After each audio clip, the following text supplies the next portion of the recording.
Excuse me, everyone. I'd like to reconvene the meeting. If I could get all members of council to their seats.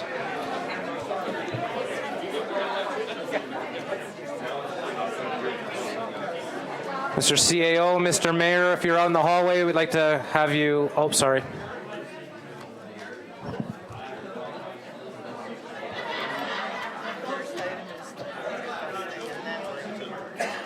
No, this is about Mr. Corneef and Poultry Fest. Okay, everyone. Let me get my place here and. Okay, first on consent agenda items, there are none.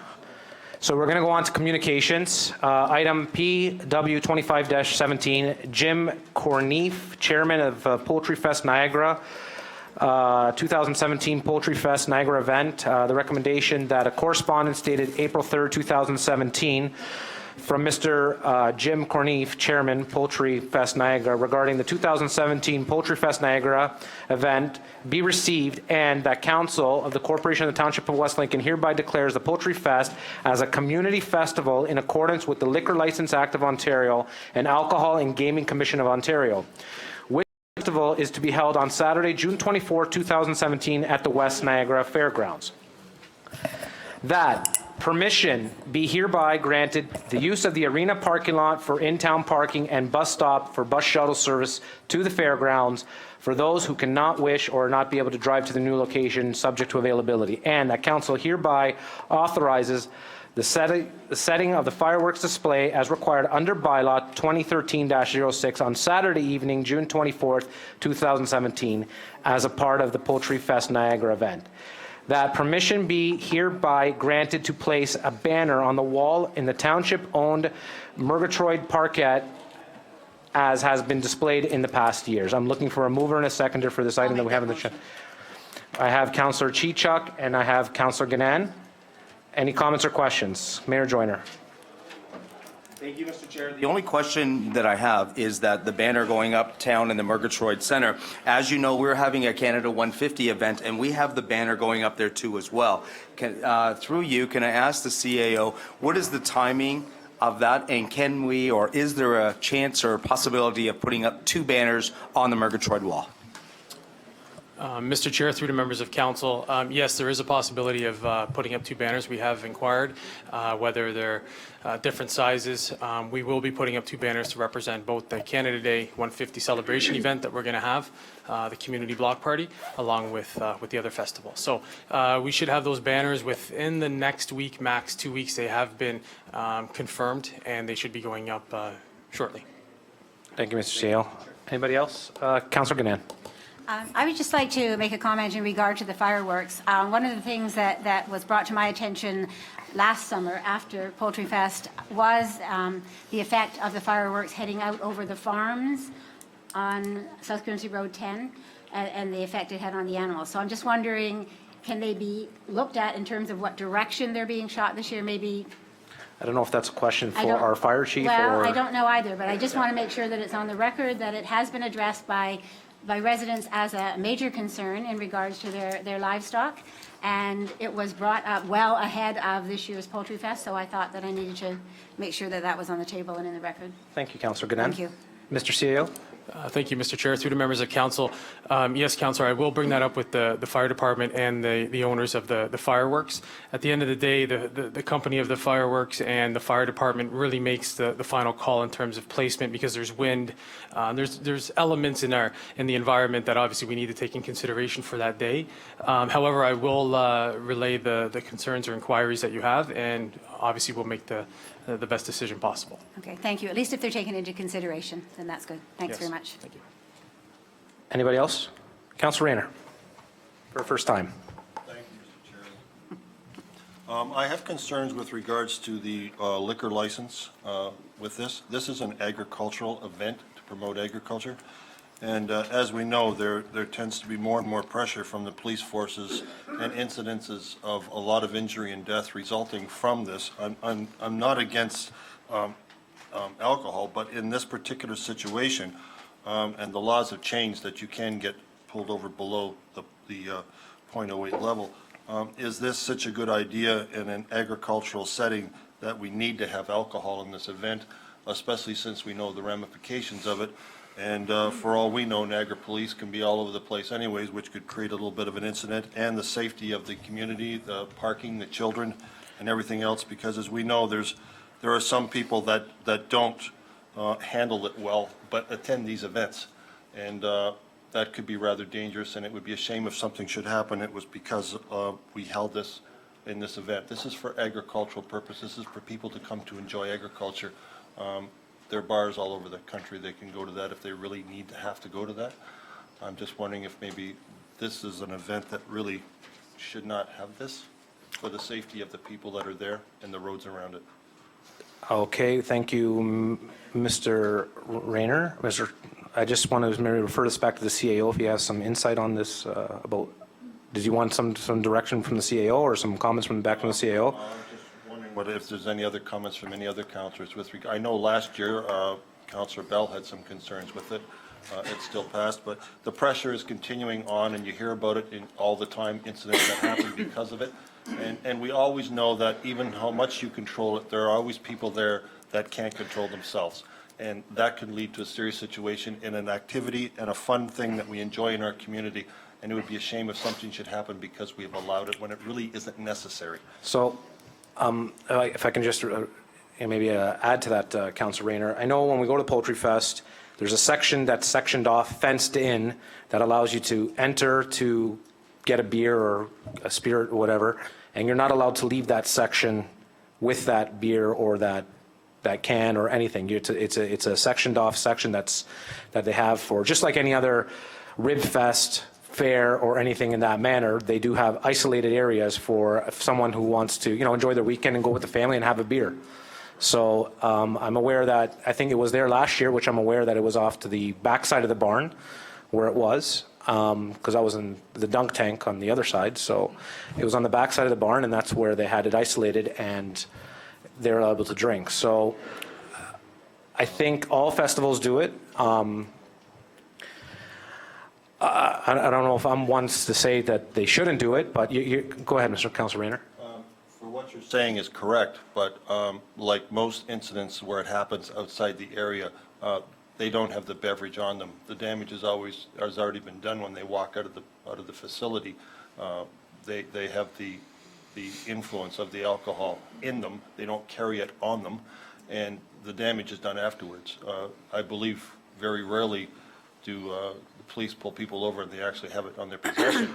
They've come from a place where they've had it, so whether it be controlled within the Poultry Fest still doesn't stop somebody from chugging 8 or 10 down and saying, I'm going home now. Correct. I'll let other members of committee speak to this. I have Councillor Chichuk to my left. Madam Chichuk. Thank you, Mr. Chair, and through you. There is, I guess, in my mind, we've been asked to provide the community festival designation to this event. And that my understanding, and I think what we've talked about in the past, is that as part of the Liquor Licensing Act requirements, there is a requirement to have smart serve. There is the responsibility of the people providing the event to look at who's drinking for how long and whether or not they should be offered alternate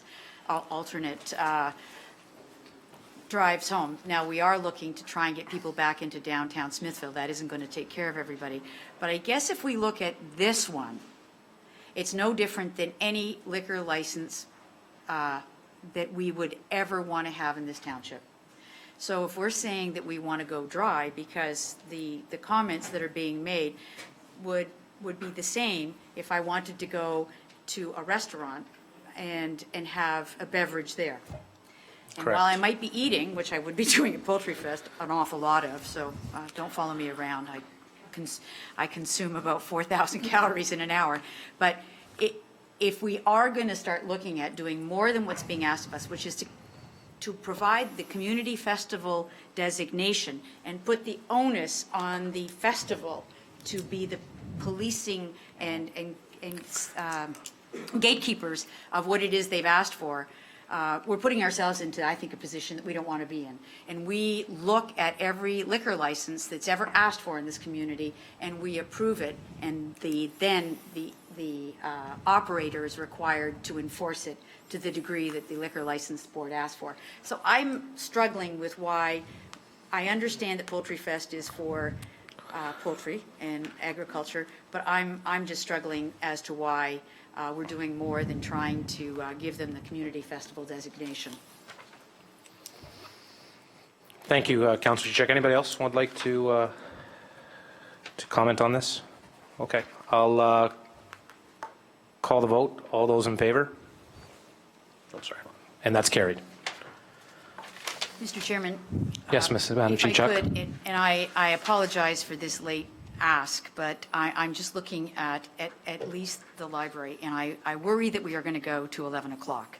And I know that there is a time constraint on this issue about the library and a recommendation to hire someone so that we can get done. And I was thinking that that shouldn't really be that much of a problem, and we could maybe perhaps move that forward if it wasn't going to take a lot of time on the recommendation to hire a project manager so this can get moved forward. Mr. Mayor, you had some comments?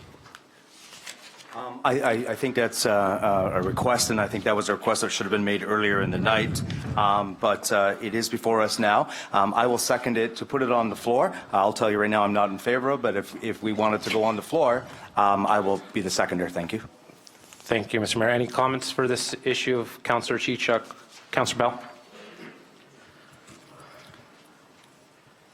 I guess if we're going to go past 11, it really doesn't matter whether it's for the next topic or for that topic. If we're going past 11, the request will be made. We'll vote on that. We'll go past 11 and continue on. So I don't see any benefit to moving it at this time. Thank you, Councillor Bell. Anybody else would like to speak to this? To me, I'm just going to say like, either we push it forward or push the library behind. Either way, we're still going to go in the same time constraints that we have. People are here to discuss about the MERS, and I'm quite sure people want to hear our talks on the MERS, and that's next on the agenda. So I have a seconder. I'll call the vote. Do I have to call the vote, Madam Chair? Yeah, I'll call the vote for moving up the library before the MERS. Item B. Item B before the MERS. I'll call the vote, and that's defeated. Oh, sorry. All those in favor? Sorry. And that's defeated. We'll move on.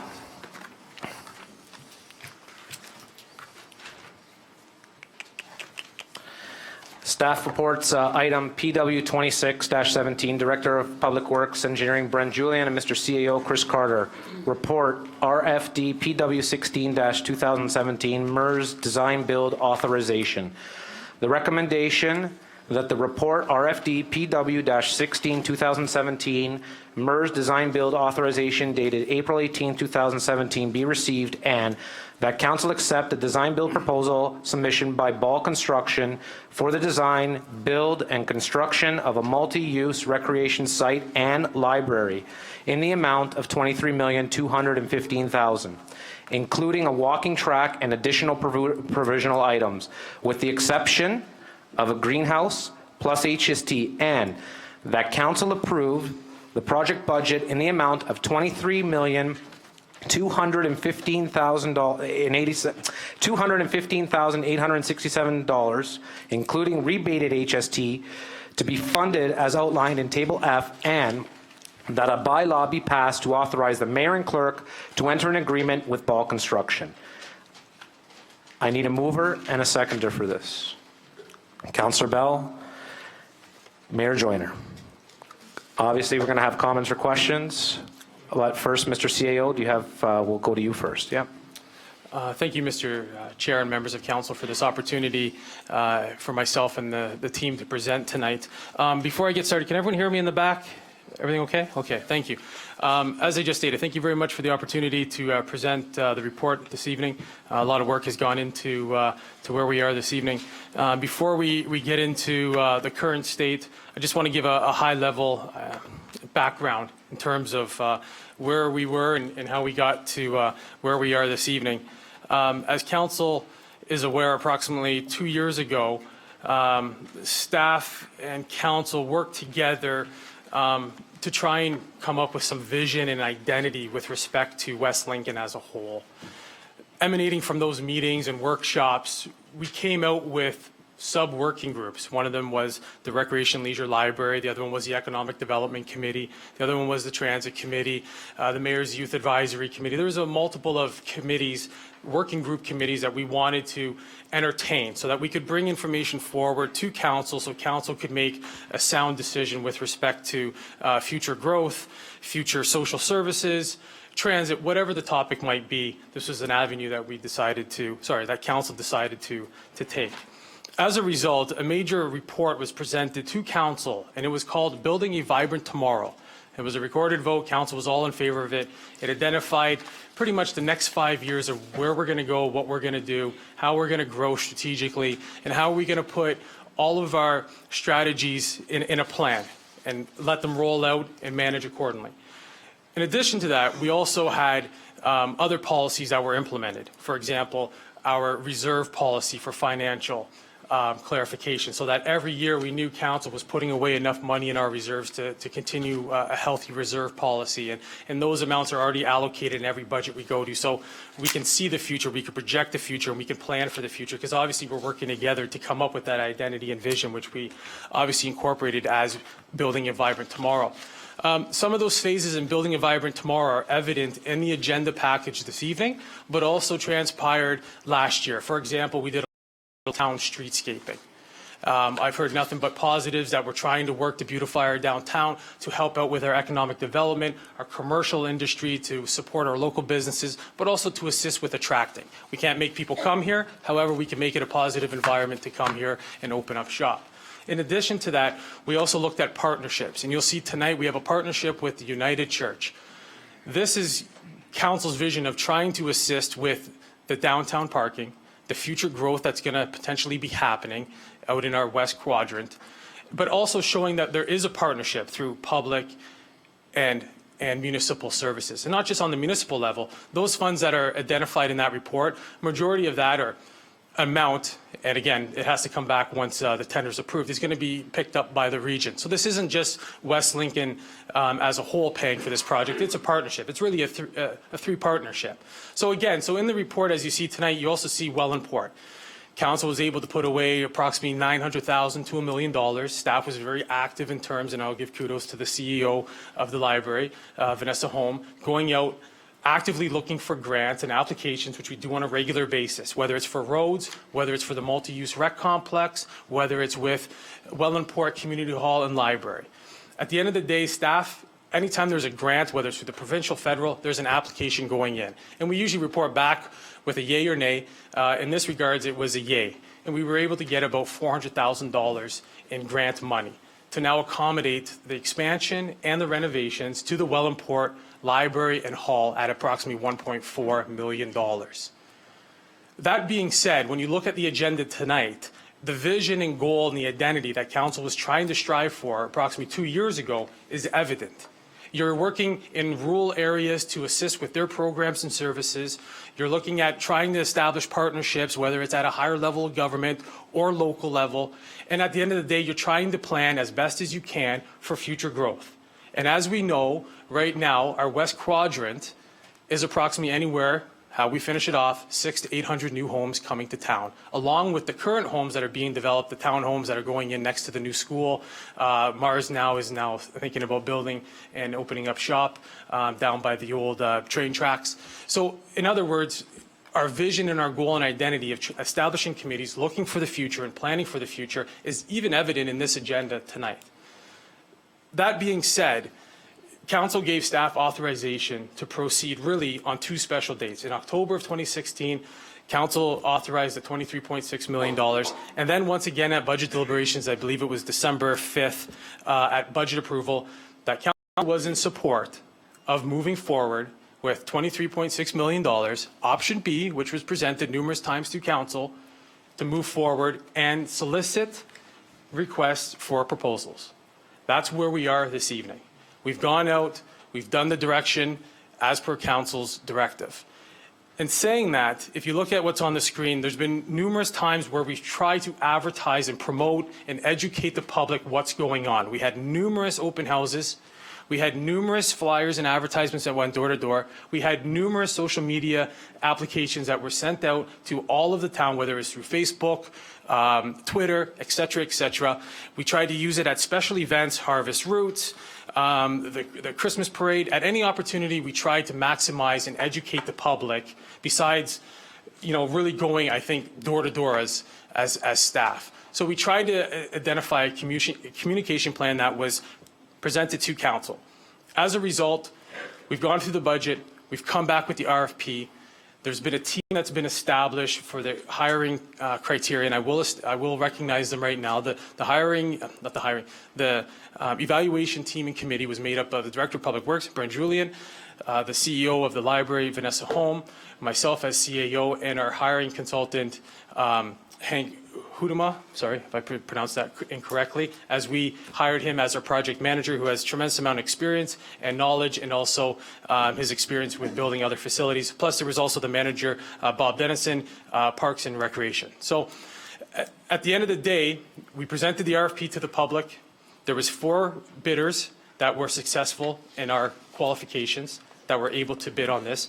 The 4 companies were Aquan Construction, Ball Construction, Schultes Construction, and Stuart Olson Construction. All 4 of them submitted a bid for RFP purposes. When the bid was presented and submitted in March of this year, the team got together, non-biased, on their own time, actually all weekend, evaluated the sheets, the scores, and collectively came together with the overall results. So everyone came in with a different perspective, a different goal, and a different objective based on a variety of things. Obviously, Vanessa has her expertise in library. Bob has his expertise in Parks and Recreation, et cetera, et cetera. As a result, staff compiled all the documents. In the documents, in the RFP, we asked that the RFP include a base bid for the design and construction of an arena, wellness center, a library, a splash pad, a skateboard park, a playground, and associated site works and landscaping. The base bid also included the cost of decommissioning and demolishing the existing arena building. The RFP also carried cash allowances for items such as material testing, security, sound system, telephone system, and furniture for the library, arena, and wellness center. Provisional pricing was also requested for a walking track, underfloor glycol heating system for year-round ice operation, upgraded boards for the use of sledge hockey, site servicing for a future band shell, underground hydro, and a greenhouse. An evaluation committee was established, as I just said, who it comprises of. The proposal were evaluated on various criteria, included but not limited to the overall design, layout, and functionality, compliance and specifications, energy savings in accordance with the LEED Silver, construction team, quality of finishes and materials, project schedule, and price. The evaluation criteria scores were weighed as follows: proponent pre-qualification score, the design, and the pricing to make up 100 points. The price scores were included in overall scores only after the proposals were evaluated for the other design criteria. The proposals were evaluated on a basis bid, which was option B, that council directed staff to go out and solicit based on provisional items, which I just identified: the walking track, the sledge boards, et cetera, et cetera. The proposal also evaluated the base bids with the provisional priced items, the walking track, as I just stated. The greenhouse option was not included in the evaluation, as I've identified before that this, if it does take place, will be prepared by or sponsored by a third party 100%, not on behalf of the taxpayers for West Lincoln. Table A and Table B below provide evaluation scores for the base bid and the base bid with the provisional services.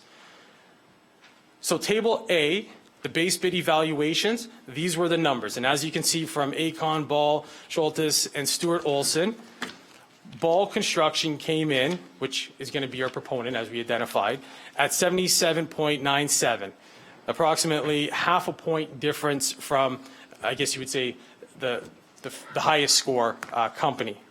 Then we looked at the Ball Construction cost that was submitted. So we looked at, okay, what are we going to get for the base bid, option B? That didn't include the walking track.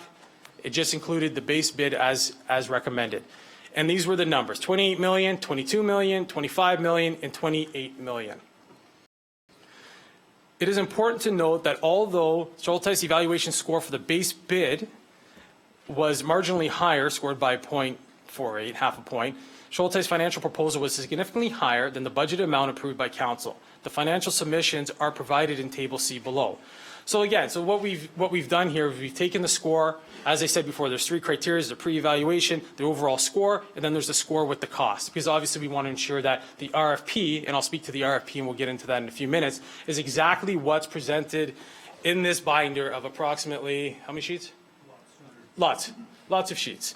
So this is a binding document. Whatever money is presented based on the submission, the contractor is responsible to adhere to.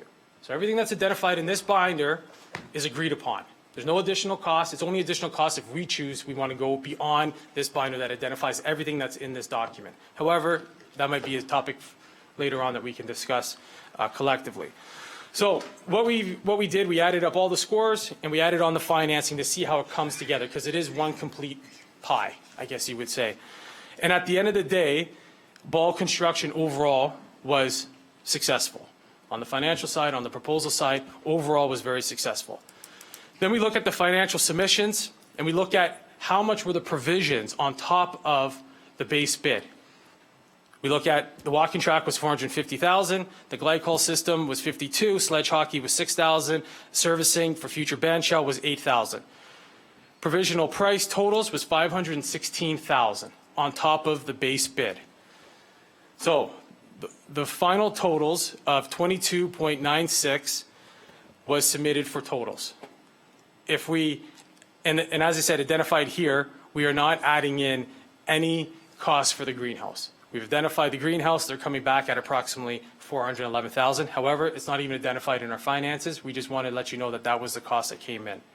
Based on the review process of submitted proposals, the next step included the evaluation team developing a list of questions for the potential proponents. Several items were identified for discussions by the evaluation team for inclusion or removal of the design proposal. A typical process that when you're dealing with a binder this size, you want to make sure that everyone's on the same page and they give the final submissions and the final approval that everything's going to be adhered to. At the end of the day, with the provisions that council asked us to include, along with the base bid, the total of the project was $23.2 million, under our budgeted amount, again, under the budgeted amount of $23.6 million. As noted above, council adopted a resolution at the meeting of October 24th, which approved proceedings with option B, based on the MJMA report that council received, with a total cost of $23.6 million. In addition, at the December 5th meeting, where the 27 budget was approved, council authorized a first-year levy increase of $283,000 towards the financing of the project, as well as the use of the community fund and as additional funding for the MERS project. The base price for the Ball Construction is $22.4, with a net HST including equals $22.8, and the base price below the budget expenditure of $23.6 by $776,000. So the numbers actually came in with under budget as per council's directive for the base bid. Council is being asked to approve a submission from Ball Construction, which includes provisional items at a cost of $23.6, which includes the net HST cost. The Ball Construction Inc. submission prices exceeds $23.6 by $2,000 when you add in the tax.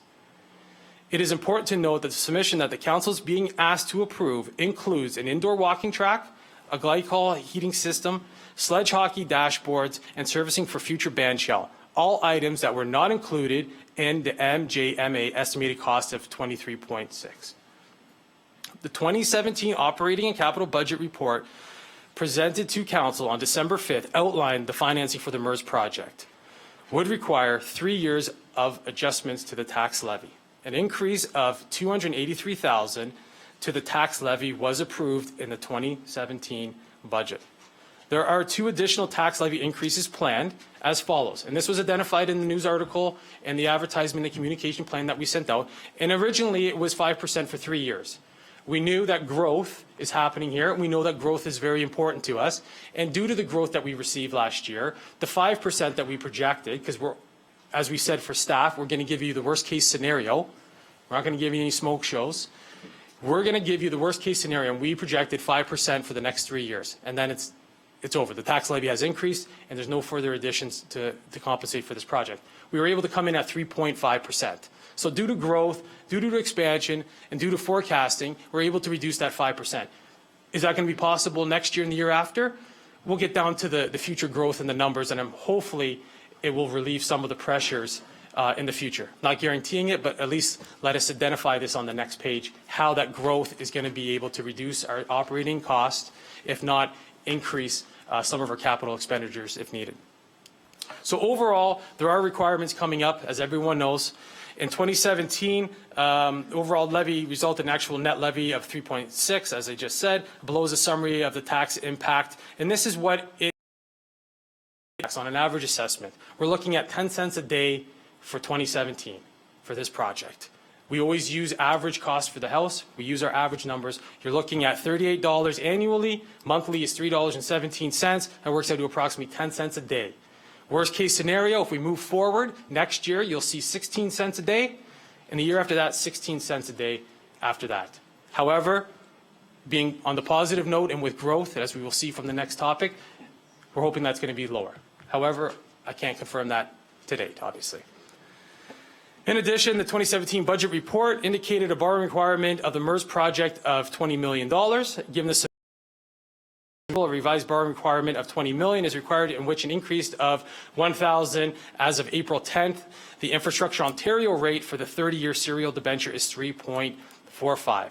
The township's annual borrowing repayment limit, as outlined in the 2015 financial information return, has been set at $2.6 million by the Ministry of Municipal Affairs and Housing, which represents the maximum annual amount the township could budget for as debt repayment amount. The highest net debt payment cost in the attached schedule, and this is important, will occur in 2019 with a cost of only 1.3, which is significantly below the 2.6. So there was discussion about we're way overspending, we're way over borrowing, our debt ceiling is potentially like another municipality. That's not my business. I'm not going to identify the municipality.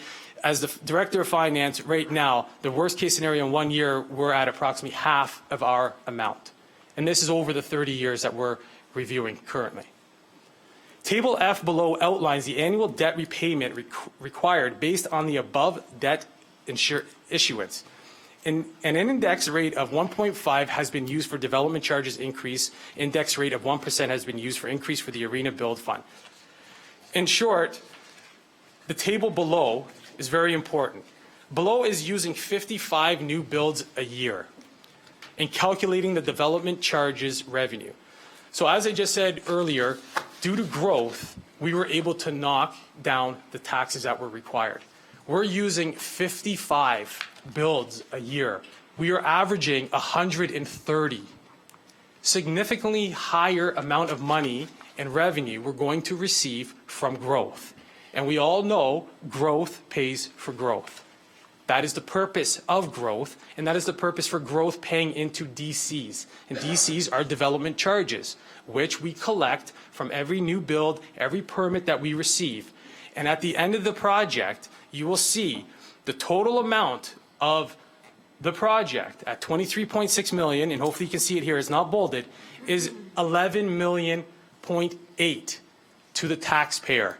Not 23, not 30 million, we are at $11 million. And the reason why, and this is very important, growth is paying for this. Growth is paying our DCs to pay for this. There's a reason why this is set up. These programs are set up so you are able to replace your infrastructure. There are DCs for other services, such we can put away for transit and other services that we need to start planning for. So overall, with being strategic, only budgeting 55 new builds a year, which we know I just said as 130. We also looking at our DCs, which we've already consulted our DC consultant. We're opening up our DC charges because we know they are low. Even with all that being said, and as I said a few minutes earlier, we want to give you the worst case scenario, and we're going to continue to give you the worst case scenario.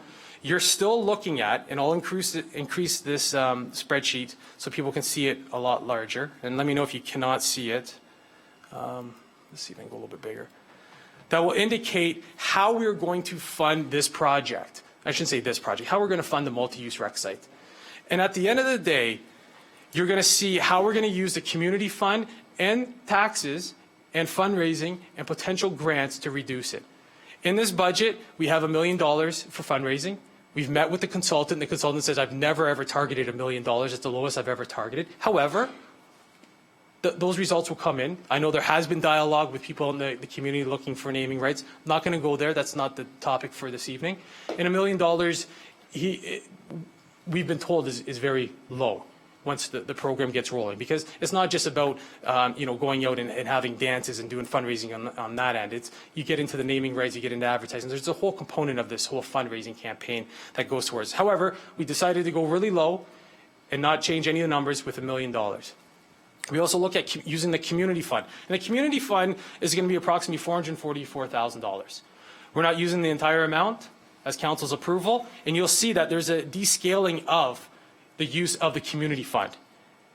As a result, from all this, the net cost from the tax, from the community fund, and the $1 million fundraising, which again, we have not even added in any grants because we're still applying for the province and for the federal grants, you're also looking at $50,000 additional operating money. So we've been asked tonight, how do we plan for the operating costs? Well, we currently have services being offered, arena, library, so there is an operating budget that currently exists. We've also been proactive and identified that we do have leftover resources and funds to accommodate the operating costs, and it does gradually get larger because we are planning for the future based on what the program is going to be. However, this is again based on 55 new builds and low DCs, which we know is going to change again this year. So either this number can increase for operating, whether taxes can potentially go down from 5%, maybe down to 3%, not sure. It's not my final decision with respect to that. At the end of the day, we're showing a financial plan that we believe is very advantageous if council chooses to move forward with the $23.6 million. The last comment is that we are and have been in discussions with Infrastructure Canada, which is the sound body that looks at our business plan, looks at our case plan, and says, yes, you will be able to fund this project, and yes, we will fund you the money.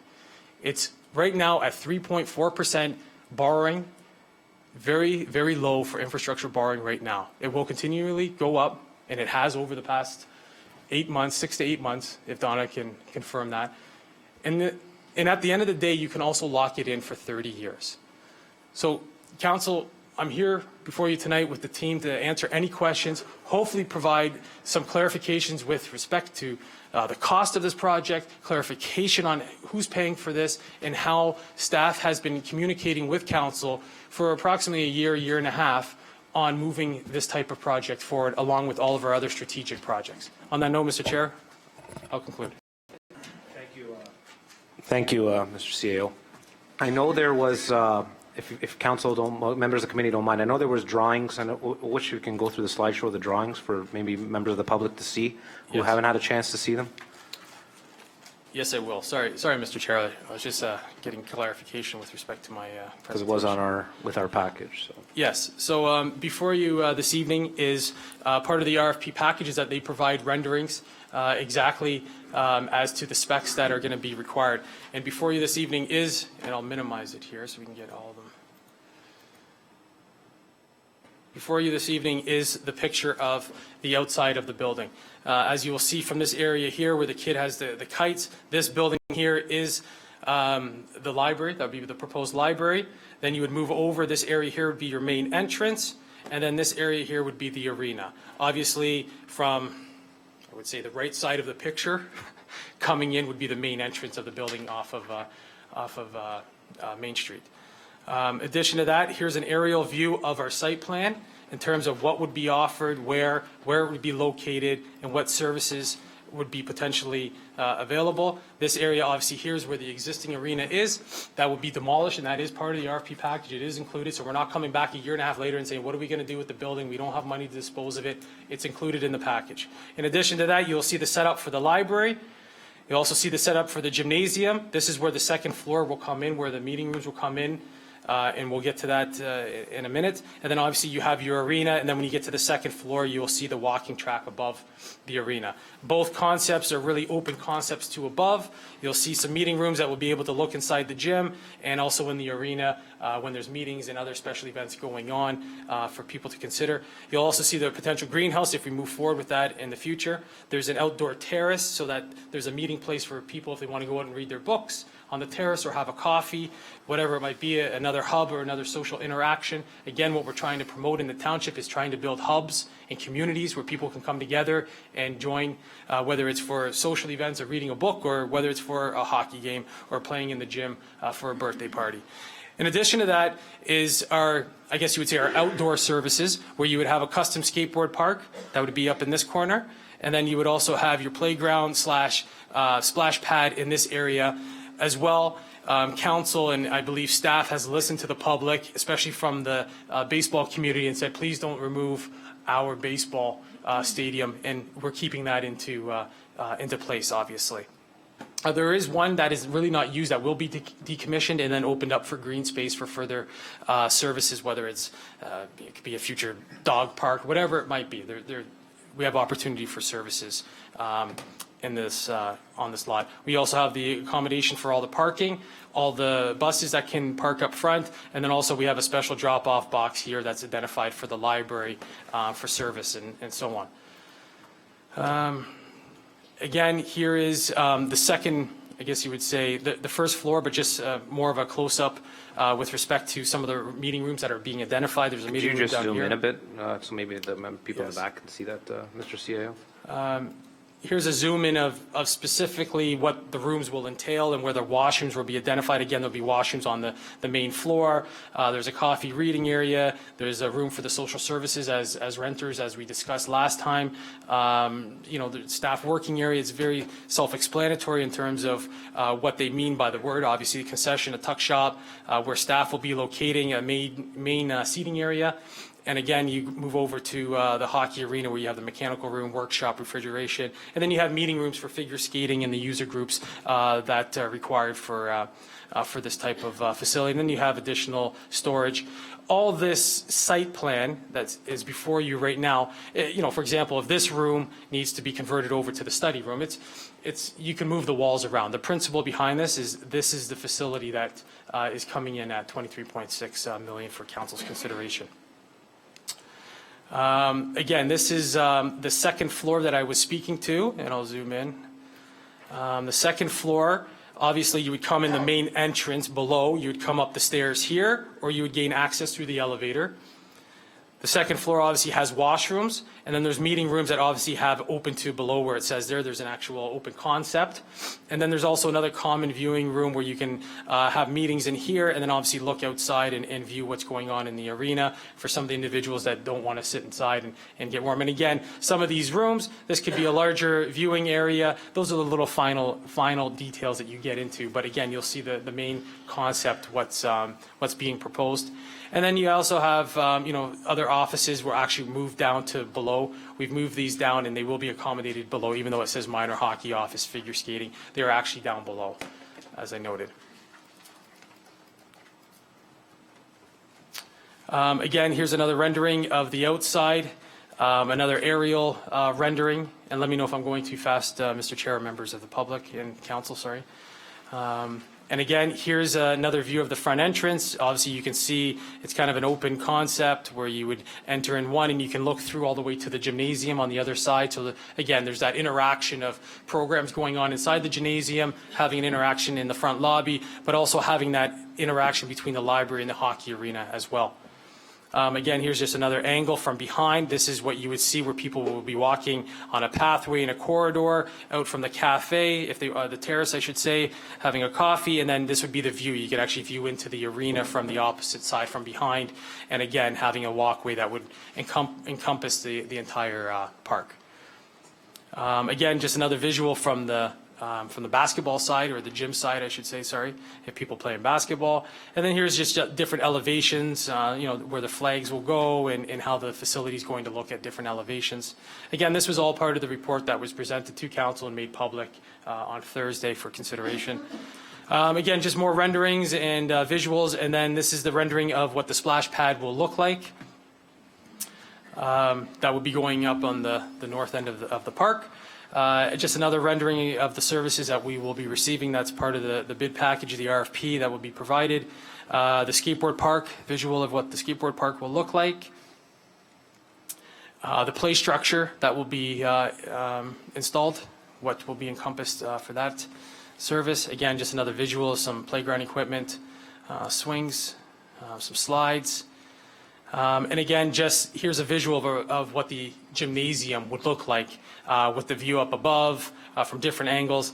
There is a dividing partition that we do have part of the RFP that's going to be installed, and where you can divide the rooms in half, along with the meeting partitions as well, that you can divide meeting rooms into smaller or larger groups and for whatever occasion it might be. And that's a visual of approximately what will be provided in this RFP. There's, as Hank said, there's over 200 documents in here. You know, the color of the walls and stuff like that, that comes at a later date. It's all included here in terms of what we get and so on. But the choices, those finer details will be ironed out a little bit later. But Mr. Chair, members of council, and to the public, this has been the RFP as per council's request to go out and solicit submissions. On the final note, here is the renderings. Project has come in budget, including the provisionals. And I will leave this to council for further clarification and questions. Thank you, Mr. CEO. Appreciate the presentation. I am going to open this up to members of committee who would like to speak. First on this, we're all going to speak. We all know it. Just who's going to put their hand up? There we go. Councillor Bosma. Thank you very much. I think it works now. Is that working? Okay, great. Okay, so I have spoken my opinion before on many of the points. I'd like to start. My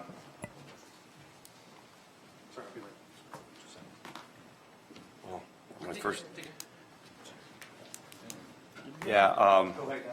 Well, I can't because my first comment is actually to the chair. So you just have to bear with me, unless somebody else wants to go first. Okay, hang on. I do actually. I guess for as an opening, you know, I've seen the pictures and the renderings, and they look great. They look spectacular. And so I want to, at the outset, say my concerns regarding the project are not with the look of the project. I don't have my objections to the project are similar to my objections to a Lamborghini or a Mercedes. I think they're fabulous cars. I don't drive one, so cost is the factor. That's the overall thing that I'm concerned about. So my concerns that I'm going to raise this evening are about availability. And funding. So firstly, Mr. Chair, I have a question for you, and it regards somewhat of the rushing of some of the procedures that have taken place in the past. And so I guess for opening, I want to establish a paradigm. We approved the minutes for the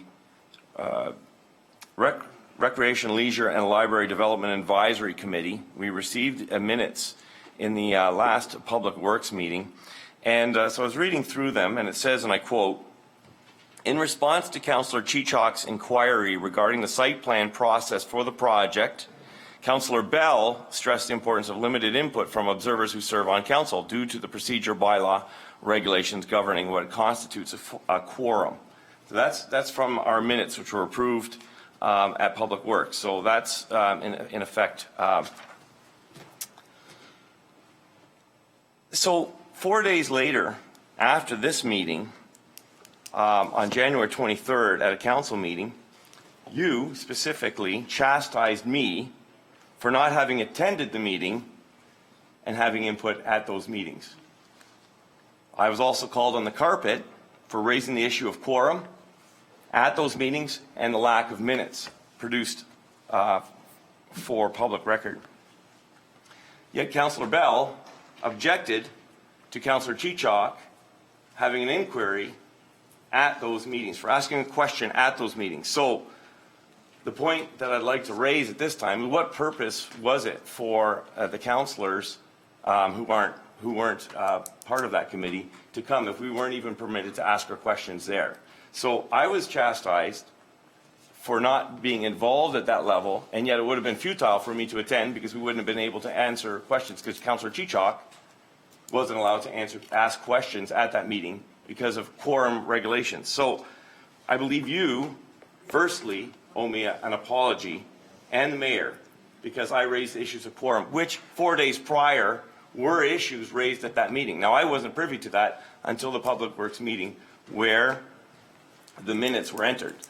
So I just want that to say that this then is the forum for councillors such as myself to ask questions about this. You want an answer from me? Well, I'm or here. apology. I'm here tonight. It's not about you and me, Councillor Bosma. It's about the members of the public. So I'm just okay, saying. it's about I'm the just saying I had questions. Hold on, Councillor Bosma. I gave you the right to speak, and I'm allowed. It's not about you and me as council members, and it's not about members of this committee battling each other. We're here tonight for a big decision of this committee. So Correct. we're here tonight for these people out here, not you and me. This is- I'm continuing, Councillor Bosma. You'll be able to speak. Please, I gave you the respect. Please, you give me the respect to speak. As a matter of a quorum, which we're going to, I'm not going to get into it because our chair and our clerk found that there was no quorum. So I'm not going to continue to answer this. Again, Councillor Bosma, this is not about you and me. This is not about you and the mayor. This is not about you and other members of the committee against each other. This tonight is about a big project for this community. I'm here for my constituents. I'm not here to have a battle with yourself, to show reality TV to the constituents. I'm here for a big decision for our constituents. Correct. Do I have the floor? Yes, you do. Thank you very much. This isn't about you and I, but you are the chair. You were the chair, and you called me out as the chair. So these were official titles that we were given. And so I just wanted the record to show that this is the proper place to answer and ask all the questions. So I don't want to be rushed On the project, on the project. not about Correct. you and me. Correct. So I have many questions About the project. about the project. Thank you. Members of the gallery. Continue, through the chair, Mr. Bosma. Councillor Bosma, sorry. The gallery had their chance, did they not? So this is our chance. Yes. So I said Councillor Bosma. Okay, so further then, so my next question then is, on April the 11th, Mayor Joyner, in a email response to Jack and Jerry Lester, said, "I regret to inform you that the MERS project is a go." So my question now is to the clerk, is there not going to be a vote tonight? There's going to be a vote. Madam Clerk. Through you to members of council, there will be a vote tonight on the report that's before you. Okay, and if the vote takes place and 4 councillors vote against it, will this project proceed anyways? Through you, if it's 4, it would be lost. It'll be lost. Okay, so I regret to inform the mayor that he is in fact wrong. So I want to get that also on the record. This project is still being negotiated and being discussed before this council. It is not, in that sense, a go. Okay. Mr. Boy from Campaign Coaches, who is been commissioned or asked by this council to do the fundraising a few weeks ago, was giving us an update on the fundraising, suggesting that it would be complete approximately a year from now. I feel that that's a little late. In fact, he admitted that he had done some preliminary work, and this is a 3-stage process, and the scan, he talked about a scan, hadn't taken place yet, and the scan is kind of a preliminary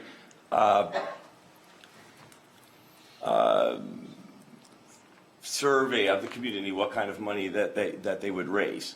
And so he was asked by this council to raise a sum of $1 million, but of course there's expenses that need to be offset against that. So the expenses currently are somewhere in the ballpark of I think it's $239,000, but it could be corrected. It's about a little bit shy of $250,000.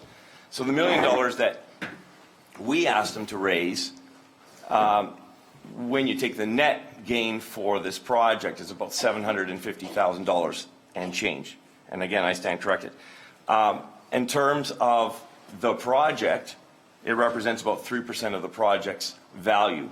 So we're looking to fundraise from the community for about 3%. Now that's quite a bit different than a number that we had talked about as a council quite some time ago.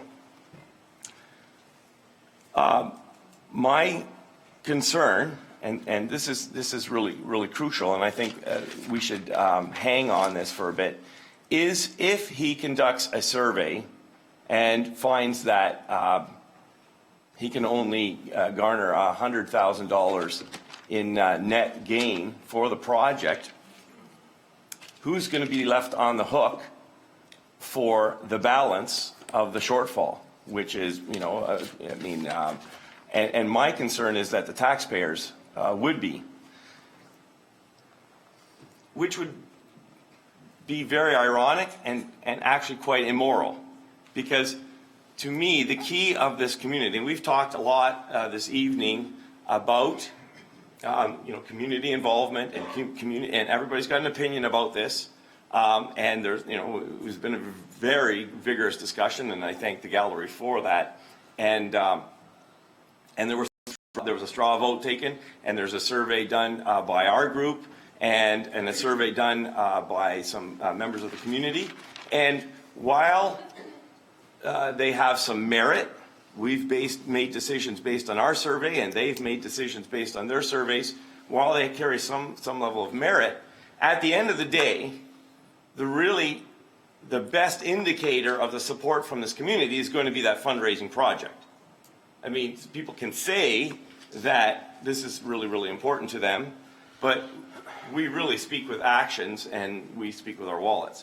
And so I think it's very important that we at least wait to proceed with this project to see what kind of input we get. This, really the Bible, this is the gospel on this fundraising. I think that that's going to speak much louder than a gallery full of people who are have all kinds of concerns. If they're truly in support, I'm not afraid. I think that we should really honestly let this community speak with their wallets.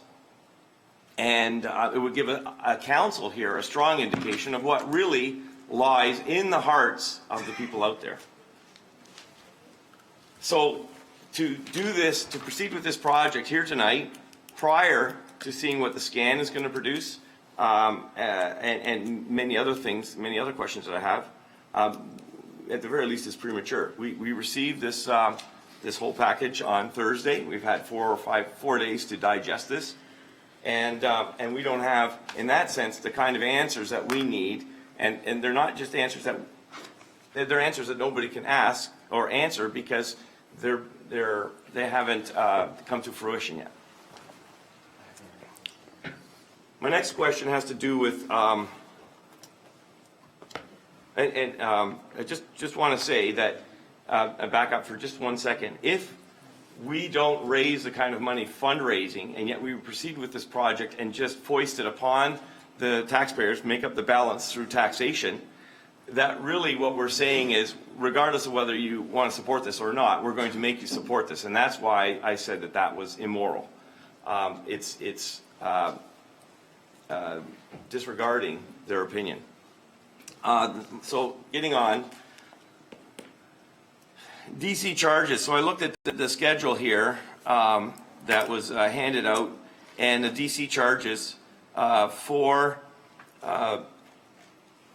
the funding of this, and the sum that I come up with, if 55 bills are used, and we're using, I think the number was, let me see where I am here for a second. Page 10. The number that was in the schedule for repayment through, oh my goodness, I lost it. Carolyn, for my projector, please. Yeah, there's this schedule, I think it was 95,000. I wanted to know, there we go, that's what I'm looking for. It's about $95,000 a year on 55 builds.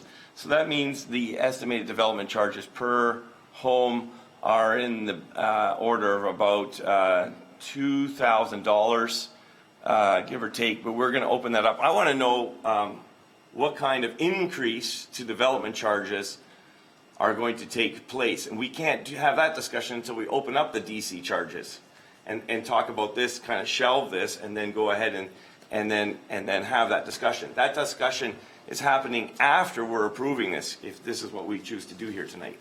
Do you see my dilemma? In a sense, we have to have a discussion there so that we know what kind of funds we can be generating. And we may decide, in a sense, to throw all of our eggs in the DC charge basket, so to speak, and stall development because we can make our development charges too high and frighten away developers and homeowners because we're jacking up that first-time fee to our community so high. So that was my concern about DC charges. Again, I think it's premature to have this discussion here tonight and come to a conclusion without having that follow-up discussion about the actual charges, which is one of the 4 main funding sources for the project. Pardon me. Chair? Yes. Point of order. Yes, Mr. Mayor. Is it possible that we could actually get an answer to that?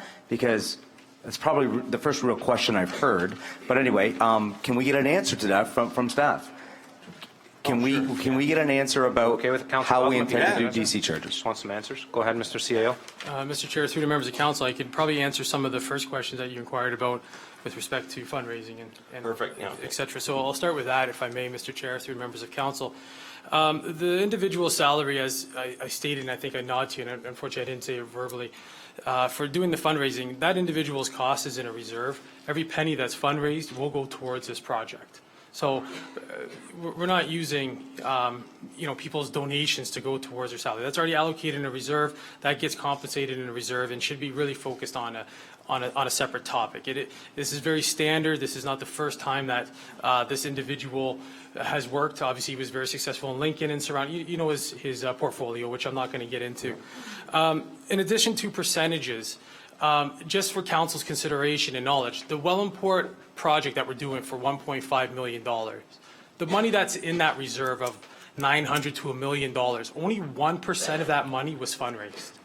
So it's very difficult to say to a community, and based on household income potentially, that maybe somebody can't give as much as the other person, but maybe they help out selling hot dogs, compared to the person that maybe has a little bit more money in the account, wants to get name recognition. Whatever the project might be, we try to stay away from, we want to see what the public's doing and how much we get from it, because that's very difficult to judge a project on its merit. For example, Wellandport, great project, council's gonna, I assume, was gonna approve it tonight. Could be wrong. However, we decided to go ahead with 1% fundraising from the community, but we knew in return we were able to get a grant, we were able to see forward, and now we're going to provide a $1.5 million service that's going to be phenomenal at Wellandport. And yes, I know the numbers are different. However, 3%, we just discussed based on the 1 million. And the 1 million, I can turn around and tell you, hey, we're going to fundraise 3 million.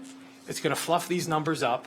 And if I don't get to 3 million, well, how come staff told us we could have got 3 million? So again, back to my original statement, I'm giving you the worst case scenario. I'm not going to give you a projection that's so high, so when the report comes back, we're not going to be able to obtain it. Or in a year from now, we're not going to obtain it.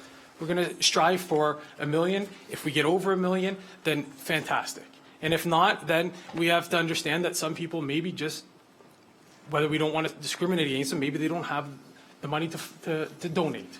Potentially. I'm not sure what it is, but we don't, that's the way administration doesn't look at it. That's our perspective and how we move forward with it. As council, you guys can determine what you do in terms of percentages and allotments. With respect to the DCs, again, we are showing a low amount. We know they're going to go up. I don't want council focusing necessarily on what will it be.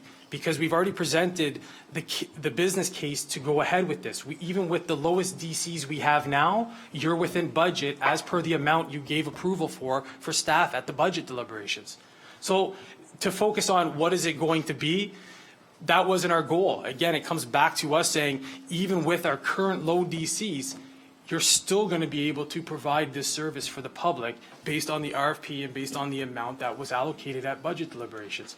Anything over and above, just like the fundraising, bonus. That was our goal. And for us to sit there with the consultant, you know, we're definitely going to report back when the study's done, but there is dialogue. You got to have, you know, there's a whole process with respect to that. So again, for us to try and envision the future of what the new number could be, it's very difficult. That's why we just go based on the current numbers, but also tell you that we're averaging more than what we have in here. That's obtainable to us as administration. So, and that's to answer your question, I think, with the DCs moving forward. Thank you for the response. A little bit. I understand exactly what you're trying to say. Again, I come back to it. I've been asking for is somewhat of a number. I'd like to have the discussion. I just wanted to see, because it would, you know, in that sense, confirm. So let's just back up a little bit on the fundraising. But I understand that some may not, who are in support of this, may not want to make a contribution over and above what they're already doing through taxation. My point is, as a collective, as a corporation of West Lincoln, all the citizens, I think it's very, very important to do that scan and make sure that we don't put the cart before the horse or count chickens before they hatch. Just get to a rural connotation in there. We have to, in that sense, count on that. If you think you can do it, that's great. Then why don't we just put this on hold for a little bit? Let's do it, get her done, and then we can proceed with that kind of confidence. You know, I don't think personally that you're going to guarantee the shortfall. Like, nobody's going to guarantee that. Nobody at this council is going to say, you know what, whatever's short of the $1 million that we're going to raise, it's in my back pocket. Nobody's going to do that. Nobody on staff's going to do that. So ultimately, the only people that are going to make up that difference then are the taxpayers. So that's why I think it's very important that we have that number in. So that's my concern. Same with the DCs. I'd like to know some information about what, it just helped make my case, so to speak, for my brain. But thanks to the mayor for stopping me, because I wanted some answers, and I just kind of been going on because I'm trying to do this expeditiously. So my third or my next series of questions have to do with the proposal that's up there. The debt for this is going to be debentured across 30 years. And so then this is where I hope to get some answers from a more technical nature. 30 years is a very, very long time. If you build a very, very good quality home, you know, within that lifetime, even with the best shingles, you probably look at replacement of a roof, windows. So you can see where I'm going with this. What kind of warranties? What kind of materials are being used? What do we expect to break on this as part of the regular wear and tear? And then what kind of warranties and guarantees do we have from the builders so that, I mean, if we get stuck with a major repair 15 years from now, we won't be able to carry that. Hank is here for you to ask those questions. Great. So He's been here all night. I'm concerned chiefly about roof systems, the arena floor life expectancy, the mechanical system that uses to cool and understand heat the system.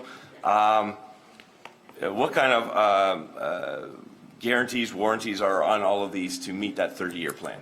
So just to everyone in the gallery, we have Hank Kudema here from our consultant, who's been a part of some of these other projects in the past. He's sitting in the gallery here, and I'd just like to direct Councillor Bosma's questions to Mr. Kudema, if you can answer them. Thank you. Thank you, Mr. Chair. Through you. Very wide open question. There's a lot of different aspects of a building. The warranties on this particular project are a 2-year warranty, which is a fairly standard in the industry for building. The products are, a lot of them specified in a general sense, because we've asked for a project in a general sense in terms of what we want, but a lot of materials are specified. Life expectancies on different aspects, they vary from an arena floor plan has a life expectancy of 30 years. That's pretty typical in the industry. Some last longer. I've never seen too many last shorter than that. My company has involved a lot of slab replacements, and 30 to 40 years seems to be the norm. But in regardless, I think staff and operator of this building would have to have a reserve fund that deals with milestone expenditures throughout the project, because equipment does break down, operation expenses do happen, and equipment doesn't last forever. You know the same thing with your car. You have to do an oil change every 10,000 miles. You have to do brake job every so often. Same thing with a building. Any building is the same thing, where you have to do maintenance, and that's got to be budgeted in upcoming budgets, there's no question. Mr. CEO. Thank you, Mr. Chair. Just further to that question, if I may, if you recall at the beginning of the presentation, I said how council and staff are being proactive in terms of planning for the future. There is a reserve allocation policy and bylaw that we've implemented as a council and as administration that every year we have to put away money. And this is taking in place that between now and 30 years, there has to be healthy reserves. We have to put away money at every budget deliberation for these special occasions. So not only is there warranty within the project, which is very standard, there's also an administrative policy that you guys approved approximately a year ago, being very proactive, one of the leaders in Niagara region in doing this, and providing this type of policy and having that reserve allocation policy to tackle projects such as this. So there's an administrative, I guess you would say, if it continues on, and then there's also the facility warranty aspect too. Okay, thank you for that. A couple of quick questions. Part of our budget on this project is the community, the wind turbine community fund. Just to Director of Finance. The wind turbines have been turning for approximately 8 months. Have we received any money from the community fund yet? Mr. CEO. Yes. No. He's whoever. Members Council, I'm usually the frontline guy that deals with them. We've already received our funds proactive from last year for the road use agreement. The letter confirming the community fund will be issued by the end of the month as per the agreement, confirming the amount that we will be getting. So again, yeah, the funds have been coming in, yes. Okay, so again, so thank you for that answer. So we haven't received it yet. So again, maybe we're a little bit premature because we're budgeting on a substantial amount of that money to come in for this project, and we haven't received any monies yet. Again, if anyone around the council is or on the staff is willing to guarantee that, you know, that would help me sleep at night. The part of our budgeting also included grant monies for the Boyle redecking, I think to the tune of about 708 or I think that's the number, $708,000. Have we received that money for that project? Because that was our big capital project for this year as well in terms of infrastructure in this community. Somebody answer that question. Through you, Chairman Trombetta, to Councillor Bosma, we have received notice that we were not successful in that grant application, and that was a joint one with the Township of Wainfleet. Yeah. Okay. So that's we did not qualify, and this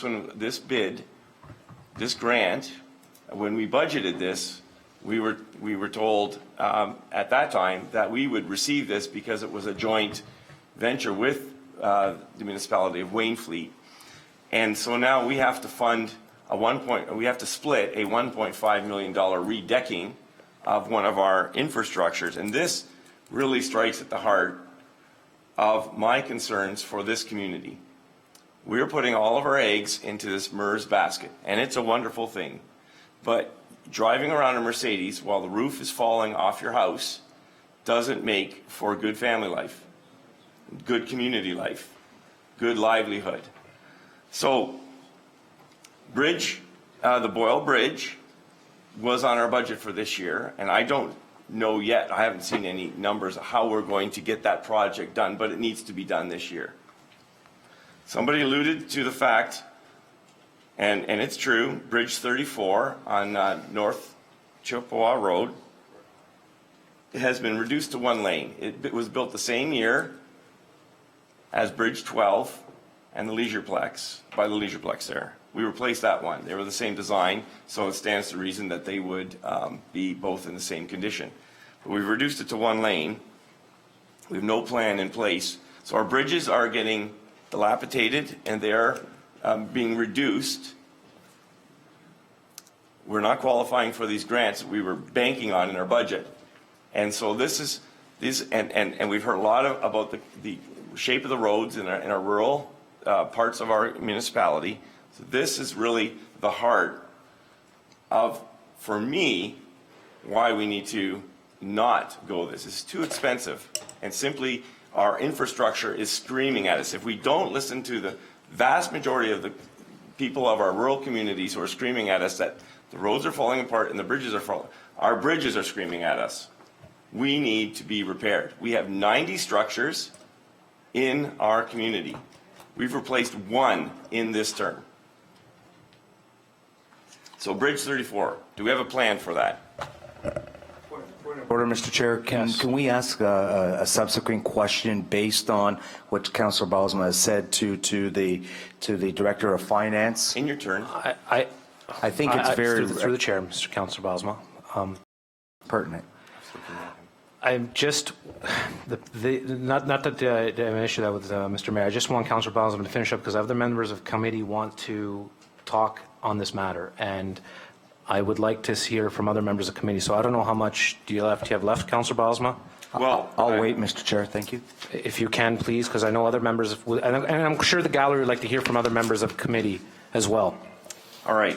So I have a few more, and like I said, I started this is the opportunity to ask questions for the council, so that's why I'm taking full advantage. And absolutely, of that. but I just don't want to not have to, you know what I mean? Then I got to come back, and there's people with other things too. So if we can continue on. The concern is that I have is that we've not put together a comprehensive needs list in terms of staffing of the facilities. It's been mentioned and alluded to by the gallery, but I don't think that I have seen, this year we added a crossing guard, and so we add these staff members as we need to. When this is complete, and many facilities exactly like this have a full-time receptionist, and they have a larger janitorial staff and so on and so forth. So I'd like to know, have an answer to what kind of staffing needs a facility of this will need in 2020. And you're looking for an answer for that right now? So yeah, that's one actually, yeah, I'd like to. Could you answer that, Mr. CAO? Yes, Mr. Chair, through to members of council. Right now, the services are currently being managed. We currently have staff in our library that would be transitioned over. We have arena staff that would be transitioned over. We have people that go out and cut the grass and maintain those lands as they are now. The only new facility, I guess you would say, or square footage that we would need to maintain would be the gymnasium, and hence why there is the minimum of the operating cost in there to look after additional cleaning. So whether that's a part-time custodian at night that comes in and just does the floors, at the end of the day, the major services are already being provided. And the gymnasium floor is really I would say, the least required for servicing. It's a hardwood floor. You mop it, you sweep it, you move on. Right now it's not our intention to do a lot of buck and does or socials in there to have alcohol spilt on the floor. It's not even where we're going with that. So the day-to-day operations, plus there's also volunteer groups. A lot of wellness centers and senior centers or groups during the day, a lot of them take ownership of their program. So for example, if there's a senior group in there doing yoga, at the end of the day, they usually roll up their mats and they go there with a little bit of broom and sweep it. So there's a little bit of I guess you say involvement from them. Plus, there's also a volunteer committee that we're going to be establishing where, people of all ages can come and volunteer. There's high school kids that need to get high school credits and hours and services. Some seniors during the day like to volunteer. Some parents during the day that have that are at home with their kids might want to come volunteer. So there's different aspects of it, but we have included operating costs for that, the cleaning of the one facility. So. Okay, and then, so I just thank you for that. I appreciate that. So really just a floor sweeper in the gymnasium is all that we're going to have as an increase. The library space. Now, we had a discussion here about the library space. The original approved Plan B had 10,000. Then we had a bit of a discussion in January about going up to 12,500. In that time, since that time, you know, lots happened. Obviously, one of the main things is that the Wellandport Library, its grant was approved, and so we're going to be increasing the size of the library. Do we,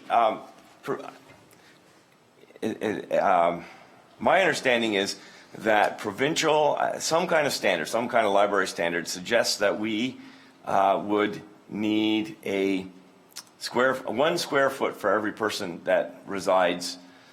I don't know how to come up with that number. Mrs. Holm is nodding. 1 square foot, which is funny because it's an imperial number. But anyways, so I'm kind of concerned because what the addition of the Caister square footage and the new Wellandport square footage, and then to go to 12,500, and we have a population in West Lincoln of 14,000, where we've been at for a while. I know people talk about growth, and there's a lot of homes going up, but our population doesn't seem to be going up, and we're losing our schools. So I'm concerned that when we add up all those square footages, that we are far exceeding what I think is already a high standard for, and so some justification why I think if I did the math, I came up with 17,000 square feet of library in West Lincoln. That's total? That's just my number, yeah. Mr. CAO? Mr. Chair, through the members of council, the reason is exactly what I said tonight, is we're trying to plan for the future and trying to forecast the future. As you know, in all the documents that you received, our growth numbers for 2041 is 35,000 people. Majority of that growth is going to be in the urban area. It's going to be the sprawl. We are poised for growth. Unfortunately, it can't be projected, but those are the numbers that are coming out right now from the region. So by 2041, we're going to be at approximately 35,000 people, and we're trying to plan ahead. And technically, and you might even want to ask the CEO of the library, even at that number that we're proposing is going to be under the allotted amount. However, we are planning that you could add on in the future if you still needed further space for that facility. But again, we were trying to find that happy medium, that balance, and also look at what type of social service programs are we offering in this community? What are we offering the families that I heard this evening that cannot go to free programs, that cannot go to mom and pop programs? And I believe the library right now, through all their programs, are full and busting at the seams, and there's waiting lists for them. So we looked at the social service side of it, is that what programs could be free, what could be offered, and how do we build a hub? In addition to that, we were looking at what programs are out there. So we were looking at, can we build an office maybe for employment services in the library, and also maybe work with our historical society and say, hey, listen, there's so much history. Somebody was talking about the history and the heritage in our culture. Maybe there's a little bit of an interpretive culture heritage environment at the library, where, as you know, if you go to the old train house right now, downstairs it's just full of archives, and that committee is excited to try and showcase our excitement. So one of it was planning for the future, and the other half was also looking at providing social services for our community and for our residents. I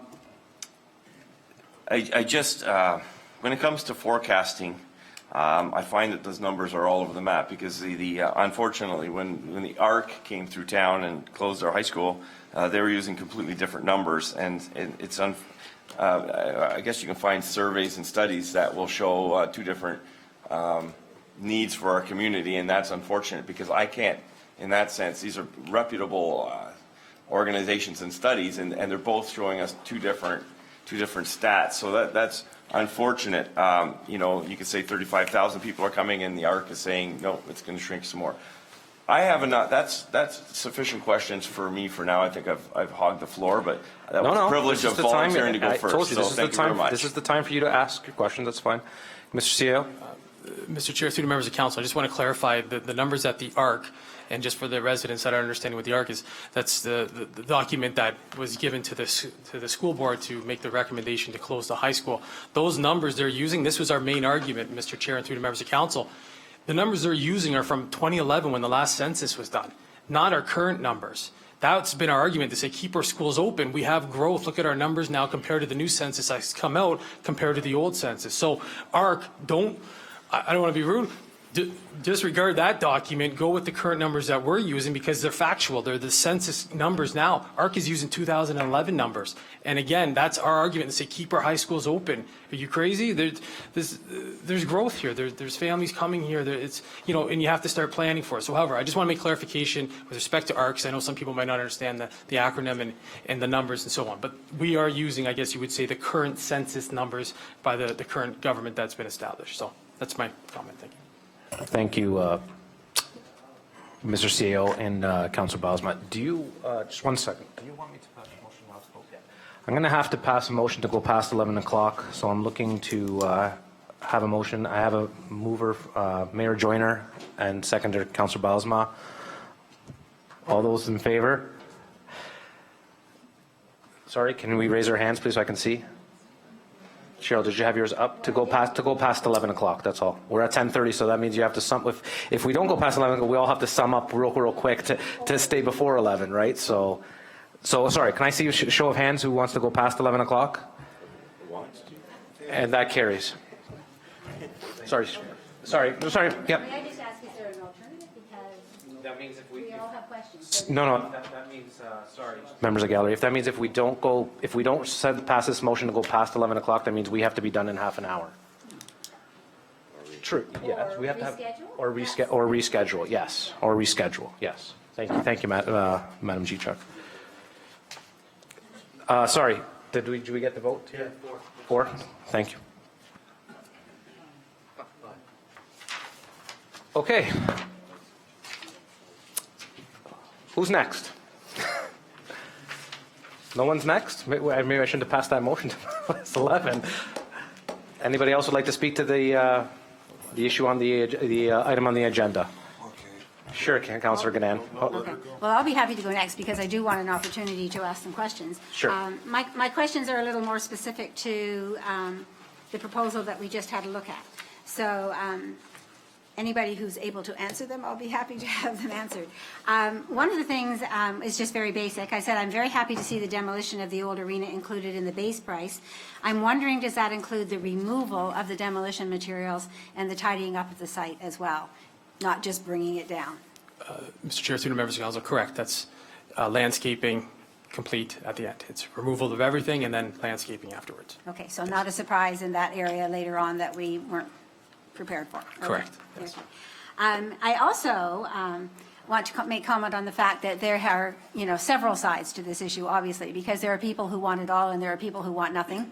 There are people who want the arena only if it has a walking track. There are people that will take the arena no matter what. I think that it's important that we all have listened to what everybody has to say.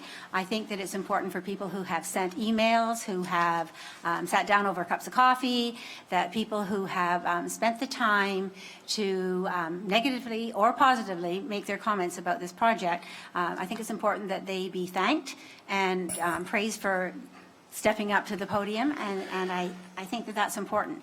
One of the people who has spoken to us many, many times is Tony Mills, and I know she's very concerned about the issue with the seniors. So as I looked at the proposal last night and looked at more details, then I noticed that it's not an obvious spot. So I'm wondering what the committee thought would be the best place. Were you thinking in terms of Tai Chi, for example, that the gym would be used, or half gym?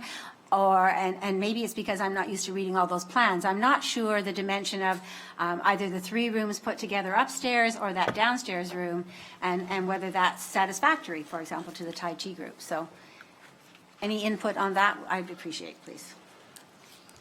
Go ahead, Mr. CEO. If I may, Mr. Chair, through the members of council, yes, the gymnasium is going to be, I believe, a great for a multi-use of wellness activities.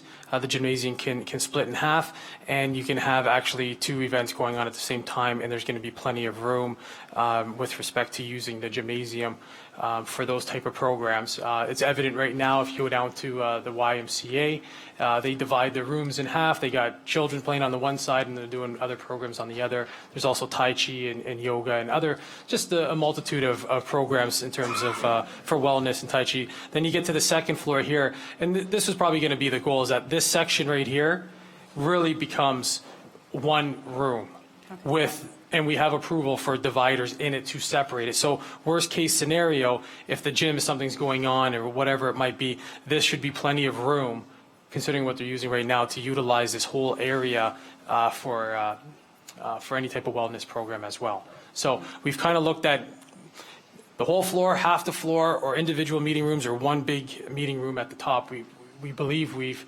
covered the square footage, and plus there was dialogue with a lot of user groups, all the user groups within the community that we believe that would obviously have some input with this, and I believe the square footage and the amount was interpreted into the RFP for consideration, and this is adequate. So. Okay, so we didn't see those in, so I'm happy to hear that. Thank you. I also, my questions are simple but important to me, so thank you. Material being used on the playground surface is wood chips, and having taught school for a lot of years, I know that the thickness of the wood chips makes a very safe falling spot for children. But I'm wondering, when we just changed the other playground that's up there to a different surface material, if there's a reason that we're going back to wood chips, it might be dollars and cents. That might be the answer. But I wonder if the other surface made that more accessible for children with some disabilities. And so I'm sort of wondering about that playground surface. Thank you. Through you, Mr. Chair. There was discussion during the preparation of the RFP, largely with the facilities and parks, and the decision then was to go with the wood chips as the most children-friendly, environmentally friendly product. There's rubber chips as well. There's pea gravel. There's a couple other products, but in the research that he did, it was felt that the wood chips are the preferred product for this type of facility. Okay, thank you. They are equally safe to the matting. I'm wondering about the accessibility issue. Do you know anything about that, Mr. Hitima?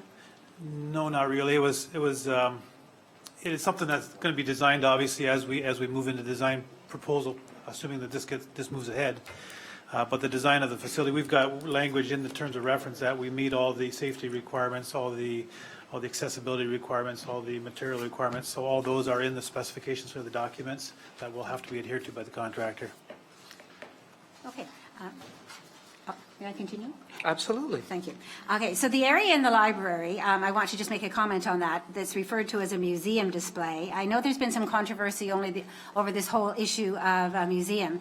It actually is meant to be, and it was explained a little bit by our CAO, an archival display.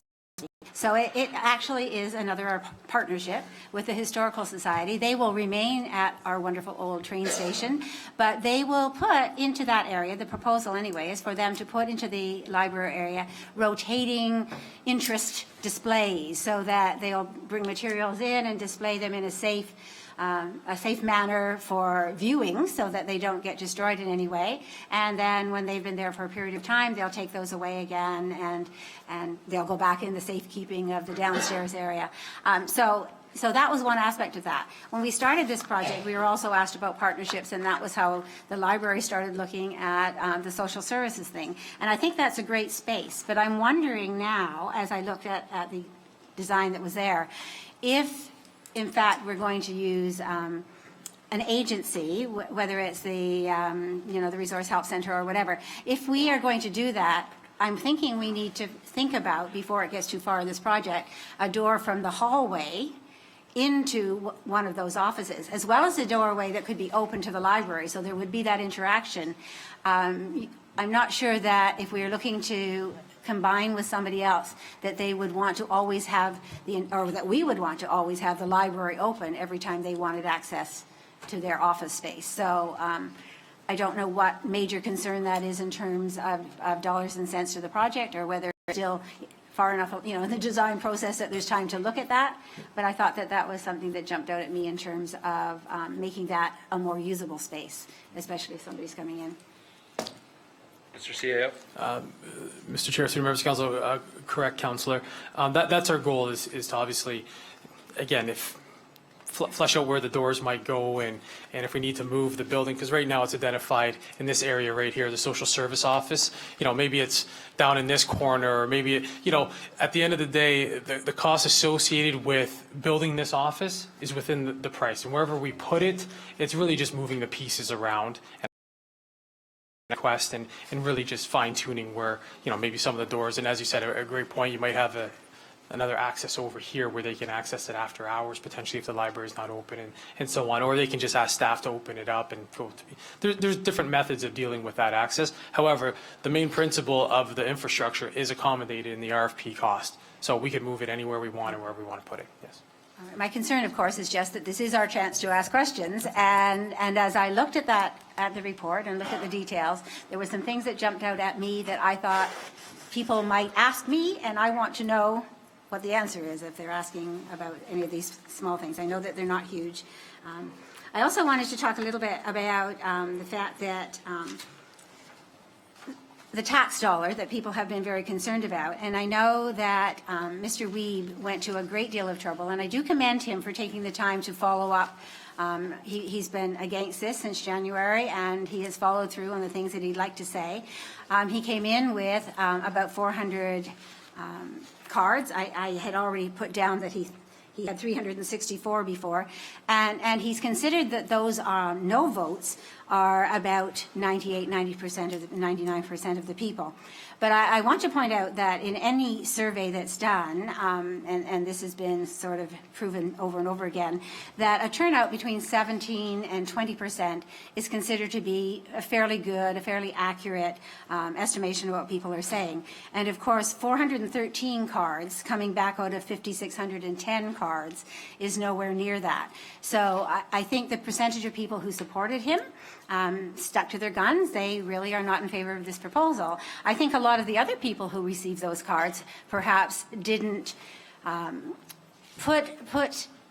to the bother, perhaps even, of sending their cards back, because it was not a survey that was sent out by the township. It was not something that was sent out by council. It was not something that was sent out by the team that's been looking at putting things together. It was not something that went out as part of our overall look at the program. So I think it's a good lesson all around, because one of the problems in West Lincoln has been asked over and over again, and that is, why did council staff not communicate well enough to the public what was going on with this project? But I think that Mr. Wiebe, in his enthusiasm to get his responses, probably confirmed exactly what the rest of us have been finding. I certainly found it when I was looking at running in the election last summer, and that is, there is no one newspaper that reaches every home in West Lincoln. It just doesn't happen. There is no flyer service that you can pay that will ensure that every taxpayer in West Lincoln gets that flyer. As I knocked on doors, I saw more newspapers and more bags of flyers still in their bags right in the recycle bins on people's front, on their front doorstep. I also reached many homes where people had very large, very clear, no flyer notices. And so if people were obviously home, I kind of knocked on that door very cautiously and said, I know you've said no flyers and I don't want to offend you, but does that mean you don't want to know about the election? If I were just the flyer delivery person, I would just miss that house. And so it's very frustrating. And to actually pay Canada Post to mail out more than 5,000 postcards or letters or notices is nigh on impossible financially. So I think it was a good lesson learned all around. I hope that Mr. Wiebe appreciates that people did support him, who had supported him from the beginning. I think that hopefully he also realizes how very difficult it would be for any member of town council or any member of staff trying to get information out there because of our geographic size and the fact that certain areas are more connected to Troy or more connected to Fenwick or more connected to across the river and in Waynfleet, or Hamilton Way even. It makes it extremely, extremely difficult to make sure that everybody gets all the information that's there. So anyway, that's another small point, but something that I think needed to come up tonight as well. The last question that I really need to know right now is about the splash pad area. And I'm thinking that Mr. Julian might be able to address this. As I was looking at that, I remembered a conversation that at one of the meetings when I sat in the early planning stages where they talked about some kind of a system with the water. So although the proposal indicates how much water would, be used in a certain period of time, I'm wondering if that is actually fresh water going down the drain or whether this proposal has some kind of a recycling, purification, recycle system for water use. And I only put you on the spot, Mr. Julian, because I remember that you had a comment about that at some time earlier. So, To you, Mr. Director, Public Works. Through you, Mr. Chair, to Councillor Gannan. Yes, you are correct. It would be fresh water continually because in researching with other municipalities that have gone down these roads, whether they do a full recycle system or not, that there are other requirements under Ministry of Health and similar requirements like we go through with our water system, right, versus putting it down the drain. However, we have a gray water reservoir type of system. Two reservoirs, is there? Two reservoirs that were, it's in the RFP, it's part of the base price, and that is used for irrigation instead. okay, thank you. Oh, I guess one more part about that. Is there some kind of an on-off? Does it take a person, a mechanic? Does somebody manually have to turn that water on and turn it off, or is there another system, a sensor of some sort, or whatever? Either of you? Mr. Chair, Mr. Chairman, through to Mr. Council, yes, it'd be like exactly what's, I believe Grimsby has the same system. You go up there and you touch a button and certain devices turn on and turn off. So it is human activated. And then after a while, if it's not being, after a while it turns off anyways, even if they are playing, and then they have to go and press buttons and turn it back on. So, yes. Thank you. Thank you, Councillor Gannan, for all those points. Appreciate it. Who wants to go next? Anybody? Councillor Rayner, I saw your hand up at one time there. All right. Is that a yes? Great. It's on. Mic's on? Mic's on and Mike's here. Perfect. 2 mics are better than 1. Thank you. Okay, we've gone through a lot tonight, and mine is going to have a little bit of a different twist, I think. In regards, through you, Mr. Chair, to Councillor Bilsma, you had concerns with regards to, I believe it was Glenn Boy, who was the gentleman who was looking after the fundraiser, and you asked him specifically at that time, was it net or gross, if you remember that, and he didn't give you a direct answer, to which I was chair at that time, and I did say to him specifically, was that net or gross, and he said net. So you said tonight you weren't sure that $1 million, you thought that 290,000 or whatever it was would be taken off the million. He said net, which means it was the million without that. So just to clarify, because we had that little thing that night that we weren't getting a direct answer. So I just thought I'd go through you, Mr. Chair, to our, let's go to the Director of Finance.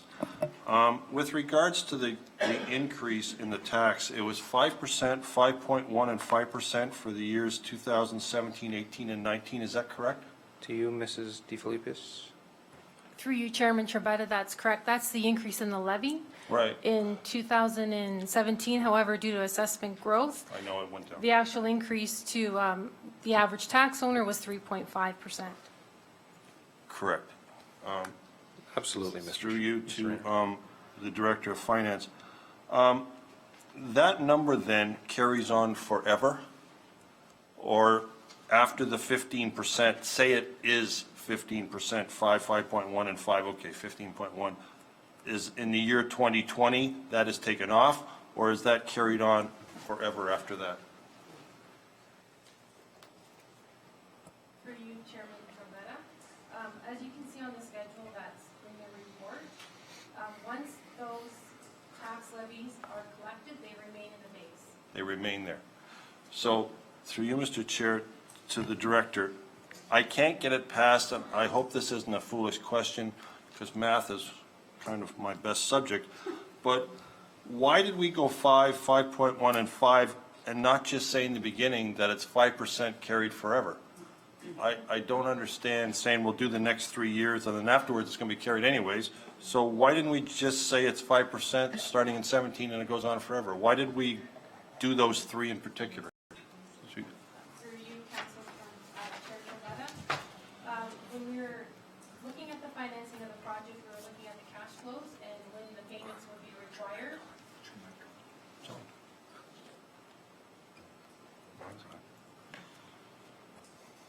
Okay. We were looking at the cash flow requirements and when the payments would be required, and we wanted to marry the tax increases to those cash flow payments. Through you, Mr. Chair, to the director. So whatever those numbers are for those 3 years will be the numbers then that carry forward. They won't be adjusted after that then. Is that correct? Through you, Chairman Trombetta, once those are in the levy, they would be in the levy for the remaining time. Okay. Thank you. Thank you. As mentioned in the past, I've said that I've supported this to this point because I've wanted the concrete numbers coming back from the actual builders to see how that compares with what we had approved that we would be willing to accept at this point. And I had also asked the CAO that there were basically 3 options. The RFP could be accepted as it is, the RFP could be changed and approved, or the RFP can be turned down completely. The answer from the CAO was all those are correct. So an answer again to Councillor Bilsma, it's not over till tonight, I believe. So let's move on. In between this time, there's been something that has occurred that I'm sure that there's probably a lot of people in the public that are not aware of. I represent a rural ward, one of 2 in this township, and has been mentioned by a number of people. It is our heritage. It is what we are. The last little while, we have received notices from MPAC, Municipal Property Assessment Corporation, assessing the value of farmland in the township of West Lincoln. I personally am one of the ones who own a fair bit of land in West Lincoln, cash crop, and the assessment came back for the next 4 years, and you people I'm sure are aware that it is for a 4-year period. The increase to my fields was 230.67% and 231.96%. That's how big of an increase. When you convert that to the assessment value times the mill rate, it worked out to a 33% tax increase alone. If you take that number, and I've gone to the Director of Finance and said, okay, there's a difference because of the mill rate with the township tax levies and everything can reduce that. What is the actual number? She had the actual number of 31%. So you multiply that by 4 years, and the people who are trying to farm in the rural communities have been hit with 124% tax increase in their land alone. Now last year, we had a drought. I got 8 bushels per acre. You normally get 30 to 40. That didn't even pay for the seed. The neighbor across the road lost a crop entirely. So that's what we've got in the country, is we've got these massive increases. Now I've appealed mine and mine's been adjusted, but I've heard there are others that are even worse. The thing is, when you get the assessment, it says on there, this is not a tax bill. No, it's not a tax bill, but there's only 2 components that make up your tax bill: the assessment and the mill rate from the township. So no, it's not a tax bill, but it's darn close to it. But legally, I guess it's not a tax bill. You should very much pay attention to it because it's a major component, which has affected what's happened here. So basically what I'm saying is I'm representing the rural area of this township that has experienced something that one did not anticipate when this whole program was starting. What I also have to look after, therefore, is the large increase Can I control it? Can I do something about it? Well, you can appeal it. I don't know how many farmers did appeal it, but it's still a large number. The other part is, as a member of council of the Township of West Lincoln, we do have control on the mill rate and how we can set it. So since the farming community has been hit very hard with a tax increase, we have to look at other means of looking after this. I'm looking after this situation here, looking at this and saying, okay, what can we possibly do? In this particular situation, we're looking at a $23 million increase, which is a lot in a situation that we've got a lot of increases in costs outside of this. So how can we work around this? When I look at the numbers, try to break everything down, to me, the situation is, how can we please the needs of the people? And a lot of them are in the urban areas with regards to the arena. I'm not saying the rurals don't use it, but let's be honest, there is a lot of the farming community out there, such as dairy farmers, who get up at 4 o'clock in the morning, milk cows at 5, are working their farms all day, milking the cows at 5 in the afternoon, have supper at 6, and they're not going to say to their wife, let's put on the track pants and drive into town and get more exercise because we haven't had enough today. It's really not going to happen. So is this going to help a lot to the rurals, or is it going to help a lot to the urbans? To me, it's going to help a lot to the urbans, but I'm not saying that the rurals won't use it. So what I'm saying is, how can we please both sides and try to control the tax situation so that we've got a fair shake? Councillor Bilsma raised some good points. The things that we're concerned about out in the country, most of all, is our roads and our bridges. We have not had a tar and chip road done in my ward in at least 8 years. And there are people who live just west of me on Concession 2 say that the roads are the worst they've ever seen in the 50 or 60 years they've lived here. We need to do something for them out there. And the people in the rurals, the only thing we have is transportation. Wherever we go, we need decent roads. The roads are terrible. What I'm suggesting here is, how can we do a split off? We also have Bridge 34, which I kept going, but yes, it's down to 1 lane. There's a lot of bridges that need to be done. My suggestion in this situation is, why don't we build the arena much the same as Cayuga? Cayuga is a gorgeous arena, something you can be very proud of. Why can't we use the community fund together with fundraising? Hopefully that'll reach a 20% level, which would basically result, to me, in my figures, of no tax increase to the township residents of West Lincoln. It would free up money to help infrastructure for wards 1 and 2 who have their concerns in the rurals. Ward 2 has a lot of concerns because of damage because of the turbine project. There are some damage in Ward 1. But we also have other roads that need to be done besides that.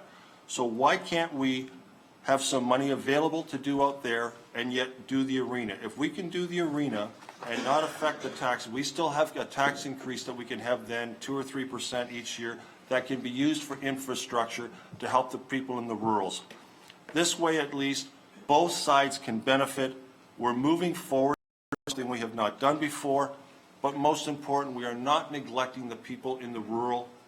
And this is what the basis of the Township of West Lincoln is it's a rural agricultural community. Let's not forget them. So this is my suggestion, Mr. Chair. My thought on this, I don't know what other members of council will think. It's their decision. But my decision is I'm willing to do something because I know what we've got needs to be better. The building is almost 50 years old. There is a time when things need to be replaced, and the cost of repair really never makes it as good as doing it right. And if you ever took a walk through a tour on August 6, 2015, where council members went to a number of arenas, and the one that was the most economical and yet it looks so smart is the one, it's practically within sight of Haldeman Motors in Cayuga. Go take a look at it. It's gorgeous. It's beautiful. If we could have this here, we'd be so proud of it. It would do what a lot of the children here want, things they can do. And down the road, if grants come in, because Trudeau apparently is throwing money everywhere to allow for grants, if we can somehow get grants down the road, then we can build the other things that we need. I have a concern with regards to the library. There are 3 libraries in the Township of West Lincoln. One I'm very proud of as an alderman, when we used to be called that. We put the Casterville one out there, and I'm very proud of that. Add the 3 of them together, it's 5,000 square feet, and yet this new one is 10,000. I thought that was very aggressive, and when you consider $330 a square foot, that's $3.3 million for twice as much as we got now. So that kind of bothers me that we're spending that much. When I was on vacation in January, I made some calls 1,000 miles away to find out what's going on, to find out another 2,500 potentially could be added. That's another $825,000. I think that is way too aggressive for the library. We could cut that down and trim the arena cost. And if they want to do that down the road, let that be a decision of next council. It doesn't mean that we can't build the arena now. Only thing it means is we can't do it all at once. But all at once, I think, is too much because we're giving everything to one and we're taking it away from the other. If we can address the roads and the bridges and the rurals, then we can do the arena. We're both going to win. That's the way I can see it. Just so you know, we don't give, I'm not saying your ideas are off, Councilor Rayner, or anything. I just want to, maybe you can ask those questions, direct them to our consultant, Mr. Hudema, where you stand with. Okay, that's fair. Thank you, Mr. Chair. Through you to Mr. Hudema. Is it possible? Yeah, hold on. We have a point of order here. Yeah. Just a question. I'm not questioning whether, what exactly. I'm trying hard. Hi there. There you go. I'm just wondering how we're going to proceed, Mr. Chair, if you could just advise. So Councilor Rayner's made a number of statements, but he's also looking for some answers to some questions. So he's also suggested that there's an amendment that he wants to make. He never came out and said that Well, yet. I know. Sorry, Councilor Chichok. That's exactly, but that's what I'm looking for, is if that's what Councilor. That's what I'm getting. I haven't got there yet. Okay, I can either ask you now or wait until he asks for an amendment, but my question was, where are we going to do this? Because I have a series of questions, then I have some comments I'd like to make, and I was intending on dealing with the main motion, not with an amended one. So how do you plan on doing this? That was my question. At the moment right now, I would just like Councilor Rayner to direct his questions to, because he has some questions that I can't answer because I'm not an expert in this field. Sorry, Mr. CEO, go ahead. Yes, your chair, through the members of council, if Councilor Rayner is looking for an amendment, what he will need to do is actually, in council, vote on the current resolution, defeat the resolution, and then put a motion on the floor. You have to defeat this current resolution. Okay, now, thank you, Mr. CEO, but I think myself, and I'm quite sure members of the gallery would like to hear from the expert or Councilor Rayner has an idea and wants to hear from the expert who's sitting with us tonight. I don't have a problem with that. Would you like that, Councilor Rayner? Yes, thank you. Thank you. Thank you. Sorry, Mr. McCouncil. He's one. Just to, sorry, Town Councilor Bell, he's just asking, he wants a question. He asked me a question, and I can't answer the question. Okay, I just want to make sure we're not doing something we shouldn't. Never, Councilor Bell. No, he has a question. He's looking at me, but I don't have the answers. So the answers that he needs is right there if he's asking a question. So Just a couple of questions, and through you, Mr. Chair, sir. With regards to this, is it possible that the arena could be built with the stipulation that further additions can be properly added to this down the road? Let's say next council gets $3 or $5 million grant from the federal government, and there's opportunities there. Can we complete this project on a stage basis and not destroy, defeat, or deface what we started with? Through you, Mr. Chair. It's a difficult question. The process that we've gone on is one complete facility. To break it into components would likely mean retendering the package, because right now there's no means to break out a library or break out the arena. So the process that we've gone through, based on council approval and the MJM option B, which is one facility, has been tendered that way, and it's been presented to us by the 4 bidders that way. So to break it out and have a standalone arena with a future addition would likely mean a retendering process. Okay, thank you. So, Mr. Chair, based on the CAO's comments, then I can basically say that we let the other counselors speak, as they are, obviously have the privilege and right to do, and then we vote on this situation. If it is accepted, then there's no further. If it's turned down, then I would ask for the amendment. Sure. Thank you. Okay? Yes, thank you. Do I have anyone else who wants to speak to this item? Councillor Bell, yourself? Would you like to speak to this item? Councillor Chichuk? Is that a yes? Mike's getting press. I assume that's a yes. I expect that there will be plenty of time for questions, and then if we want to speak to something that other members of council have spoken to, I think that's what the hesitation is with a few of the members of council. We want to be able to address some of the things that other people are saying. Is that correct, Mr. Chair? I assume so. No. So if I speak now, but Yes, if you want to ask some questions, this is the time to ask some questions, Madam Chair. yes, Madam Chichuk. and I will want to speak again. That was my point. So thank you, Mr. Chair. And yes, we've had long discussions about the appropriate time to ask questions. And I feel very badly because we have certainly got a lot of the public, and some have left already, because there are a lot of questions that have been asked, and certainly some that have been precipitated by some of my colleagues. And there's some comments that we need to make. Mr. and some of my colleagues have made those comments. So there was a question asked about the $3.6 million in fundraising. That kind of went the way of the dodo, if I am correct, through you, Mr. Chair, to our staff team. A couple of months ago, we took any of the remaining elements of the previous motions that have been made off the table. Am I correct? Sorry, do that to Mr. CAO.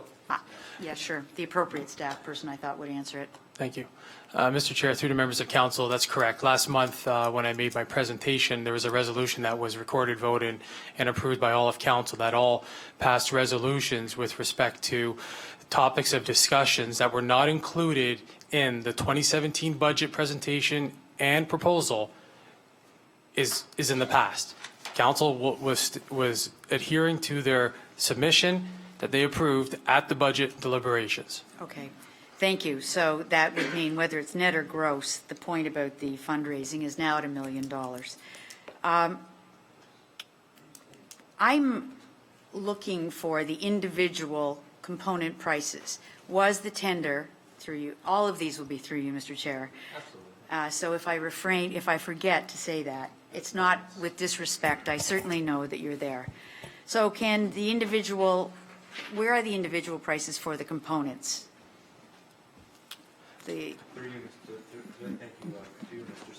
Mr. Chair, through the members of council, that report was already presented to council 6-7 months ago when you guys approved, when council approved $23.6 million to move forward. That's why we went out and got MJ/MH study to identify our costs associated with building these facilities. No, thank you. And Mr. Chair, that was an MJ/MH budget.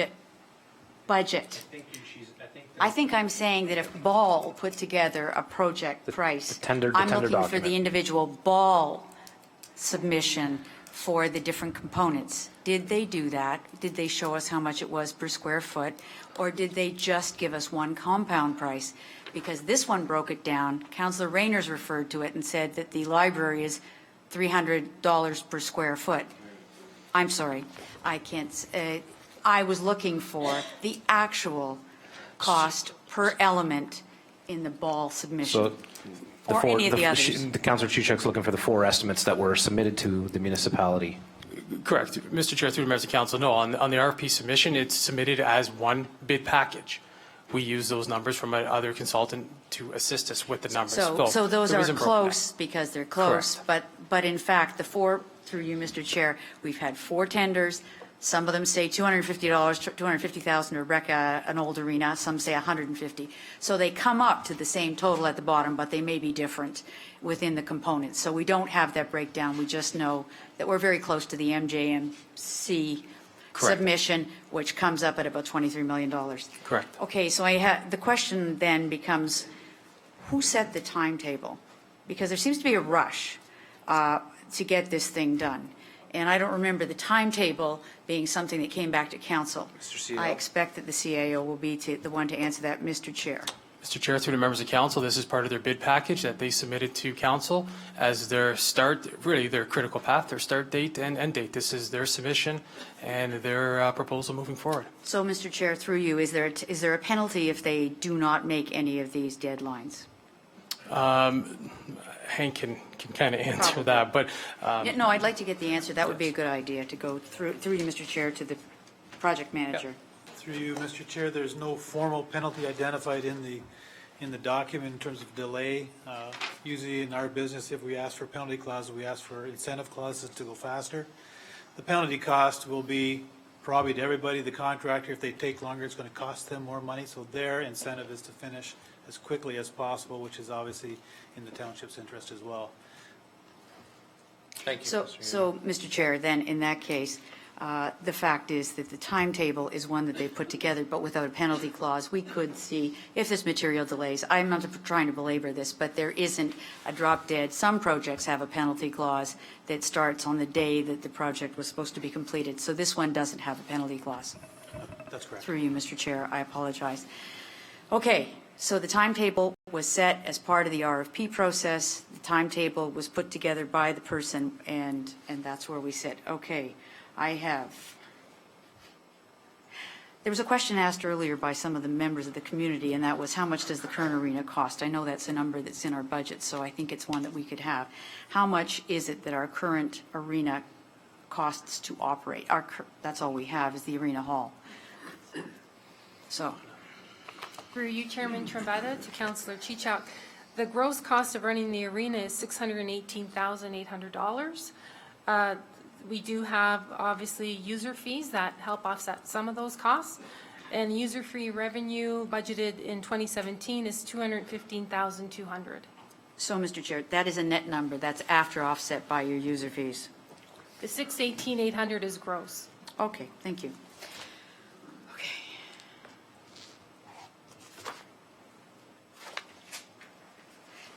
Somewhere, just in the discussion that was had a little earlier, through you, Mr. Chair, the CAO referred to comments by user groups. I'm looking for their priorities.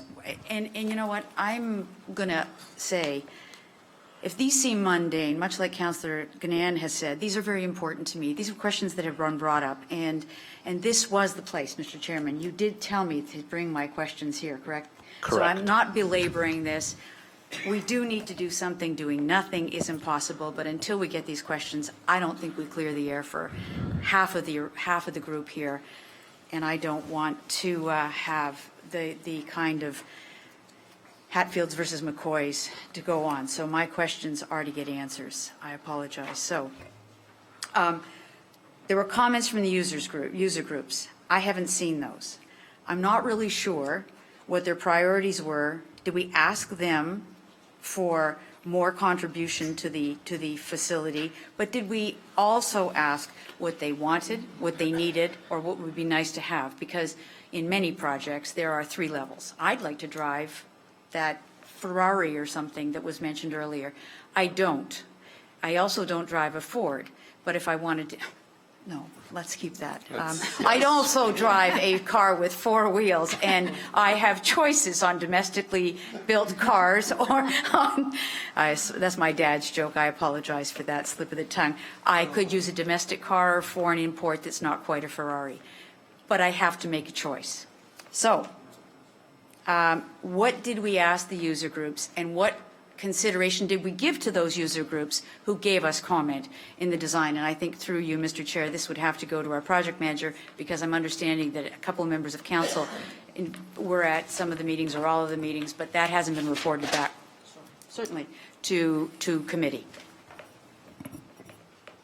Through you, Mr. Chair, I don't have my specific notes with me. They were done late last year, about 6 months ago, but we did meet with approximately 8 or 10 different user groups, from the seniors to the hockey to the figure skating to the youth groups. we assembled a wish list and developed the RFP program based on general satisfaction of those wishes, knowing that not everybody gets what they want for Christmas. And we recognized that, and we told that to each of these user groups that we're looking for their wish list, knowing that we may not be able to afford everything they want.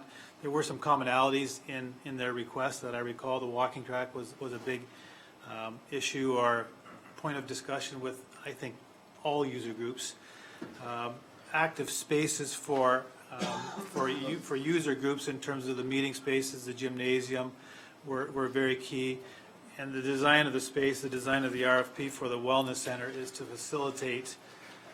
We've heard a couple presentations tonight about the possible uses for the rooms. Mr. CAO has indicated that the room and the Wellness Center is designed in such a way that we can have a small room for 10 people, or we can have a room for 300 people. So the facilities and the rooms and the arrangements of the rooms, the visibility of the rooms is such that we can accommodate a lot of these different user groups in terms of their capacity and size requirements. So, Mr. Chair, I would at some point like to see a compilation of those asks, because I think that kind of takes us to some of the things that are being asked. How do we get from 14 to 24? That's not the total answer, and that's not what I'm looking for. But the fact is that we've got a number of things that were asked for. I haven't seen those, and nobody asked me what I needed in that building. I'm not saying I'm excluded, but I think that might be some of the underlying concern by some members of the public that they're asking that. And it would be, whether it's subsequent to an approval or whatever, or to a decision, it would be useful for us to understand that. And since you have notes, if you could compile something, Mr. Chair, through you, I'm asking that be provided to committee council at some point in the near future. Definitely. Thank you, Mr. CEO. Thank you. Okay. So, hang on. My notes got a little sloppy while I was.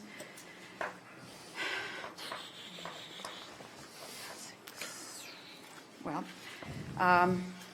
okay. Another item that has been made very obvious very often is the yet unknown operating costs. The staff have been prudent in their hiring in the past throughout the community. I look at the list on page 17 that talks about a levy in the base, giving us a residual year by year that could be used, I guess, to hire people if we chose to keep it there or whatever. But if it isn't that council of the year decides to use that towards operating costs, has there been, through you, Mr. Chair, a plan for a budget to give us what we need in the form of additional people if we don't use, worst case scenario would be to me that you get volunteers and we want to keep a standard in a brand new building. So have we kept cost for a caretaker and the cost for additional people? Have we done the idea of what is it going to take to run this worst case scenario? Mr. Chair, through the members of council, there is, as I said, the reserve allocation policy that we're allocating funds to a reserve every year. That number can change or increase or decrease as council sees fits. And at the end of the day, this is our plan in terms of accommodating the operating costs. At the end of the day, there is the one levy that you're going to choose from in terms of how you're going to provide your services. So those are the two options that we provided to date. Okay, so thank you. Thank you. I hate to go to reserves, Mr. Chairman, all the time for cost, but I understand what the CEO was suggesting. Okay, so my colleague earlier, just moments ago, asked about the fact that we went from a staged build to a comprehensive build, and we tendered it that way. Where did that get made? Because my understanding, and I know that there are members of council who don't feel the same way as me, but I got the impression, and I remember you telling me this, Mr. CAO, I'm not trying to put you on the spot, but we could do the arena, or we could do the library, or we could do the wellness center, or we could do both, and then leave the next one till after the next election, another council or whatever, something like what Councillor Rayner was looking for. Where did we stop? Because I don't remember that coming back to us saying that we wouldn't do a staged implementation. and why? Mr. Chair, through members of council, it was council's decision at the October 17th, it's in the report here, meeting where council approved that staff go out and solicit an RFP to spend the funds of approximately $23.6 million for option B. Oh, sorry, but that didn't, sorry, Mr. Chair, that said yes, but it didn't say we couldn't stop every now and then in between. That wasn't the understanding I had. Sure, $23 million is the cost of doing it, but that didn't say that we couldn't break it up into pieces. So what I was looking for was, we may have misled members of council, we may have misled members of the public who are watching, because we said we would look at a $23 million budget, and that we'd want to see it, as Councillor Reyners mentioned earlier, that those numbers, he wanted to see what it would look like on an RFP, but we never said that we had to do it all at once. We could have broken it up. The budget could have been there, but we could have done one component, got it up and running, or like we said, when we had the $14 million, and I'm not looking to break it up, but there has been question here, so I'm looking for how this happened, because we did originally say we wanted $3 million. We did say we wanted to have an arena. We did say we wanted a splash pad as well as a skateboard park.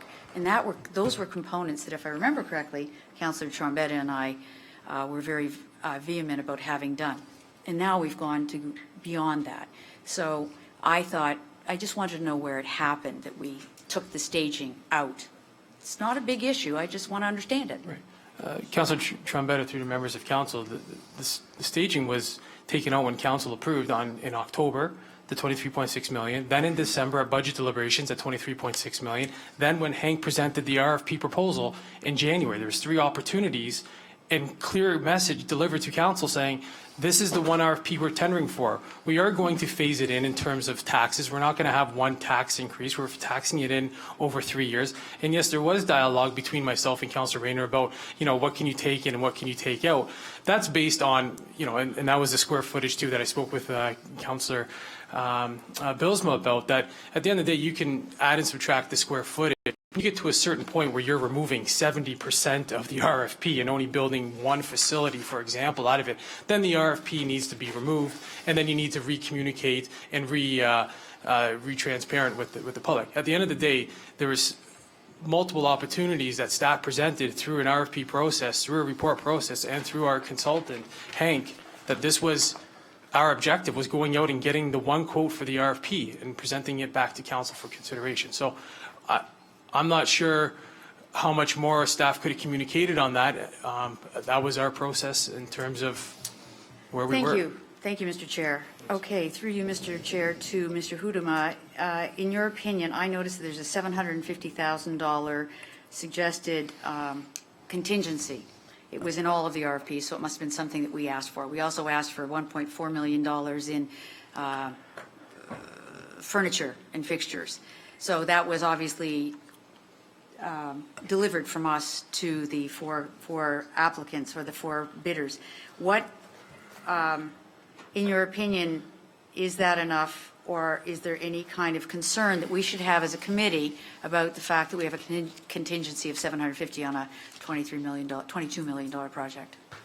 Through you, Mr. Chair, based on my experience in managing and designing these facilities, there's 2 components of the general contingency. One is the general contingency, you're right, it's $750,000. In our opinion, that should be enough. The RFP is fairly comprehensive.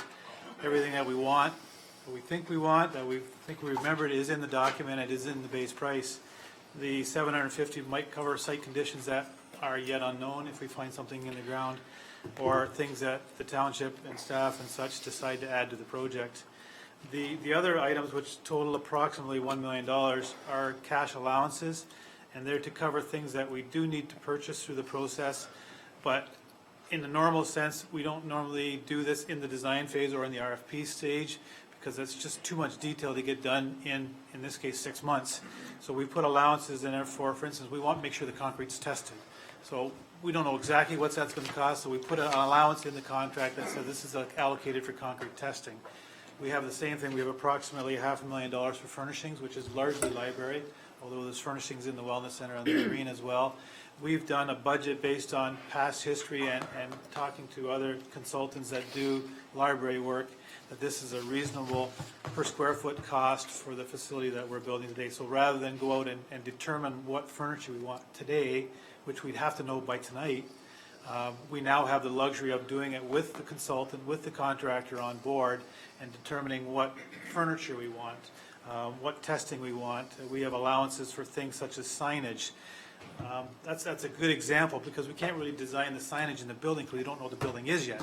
We got that 3 weeks ago from Ball and the three other proponents. So that's something we put an allowance to, so that now during the design process, which will happen over the next probably 12 months, we're able to fine-tune those specific items, and that's what the allowances are for. So we believe, based on our experience, these numbers are sufficient. We have approximately 1.9 million allocated to general contingency and allowances, and we believe, based on the size of this project, that's enough. Thank you. The proposal for a greenhouse is no longer included in the tender, nor is it being recommended for tonight, but for council or committee to do. Mr. Chair, the question I have to ask about that is that proposal that we saw was from NPCA. Am I correct? The third party to help, or that would want to work with us. Correct. To you, Mr. CEO. Madam Chair, through the members of council, that information was, I can't divulge that information right now in terms of that partnership. Okay, that was thank you. presented in camera. That's fine.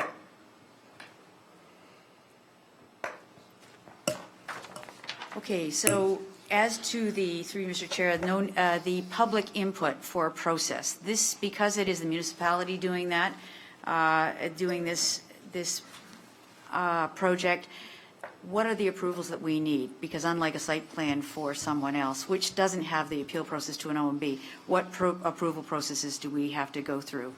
I saw it mentioned in one of the RFPs, and I heard something this evening.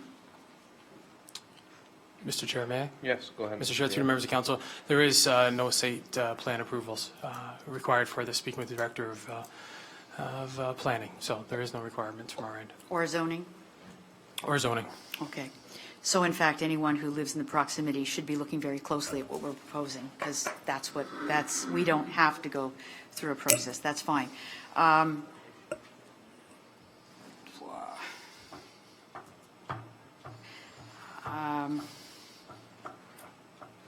As to references with regard to the builders that we chose, I noticed that in the RFP that there was a Milton rec center that was identified there.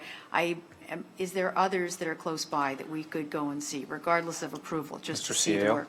Right now, Ball Construction is known for their latest developments. One is they have the bid for Pelham, municipality Pelham, plus they just built the Meridian Center down in St. Catharines where the Ice Dogs play. So those would be two good facilities where you can go check out. Plus, if you check out their website, you'll see numerous industrial, they're a very diverse company and been involved in this type of business for numerous times. But I can provide further references if Pelham and Meridian Center is not adequate for a short ride. I think, Mr. Chair, through you, I'd appreciate that, because I was looking more of something on the line of what was going on, and I'd been advised that they perhaps were the builder for Cayuga and or another in the neighborhood, and I didn't think that was correct. So I was looking for something that would be similar to what we were looking for, just so that we could say there's someplace, council, you can go take a ride, or members of the public. So if we could get that, and I must admit that I haven't looked at their website. I can provide further references and site locations for council's consideration, yes. That would be great. And if it was done on a public forum, then all of members of the public could get it as well. Sorry, Mr. Hudema. Thank you, yes. I will make sure that's in a public forum too. Okay. Yes. Okay. Through you, Mr. Chair, I'm not a fan of unbridled growth, but without growth, we're going to lose some of the amenities we have, not only community centers or opportunities to have them, but schools, churches, and stuff.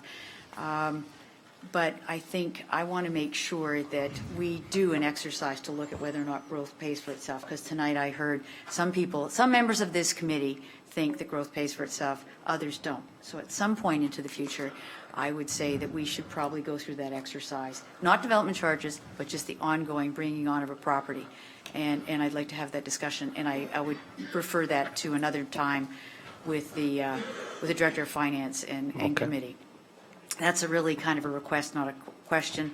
My question, Mr. Chair, is the concession booth. What is that? Is that a skate sharpening unit, or is that, because there's a skate sharpening, or there's a concession as well as a, thank you, tuck shop. I was trying to remember. Mr. Hudema, or Mr. CAO, either one. Mr. Chair, through the members of council, Carolyn, if you can just maybe switch it over so the members of public can see.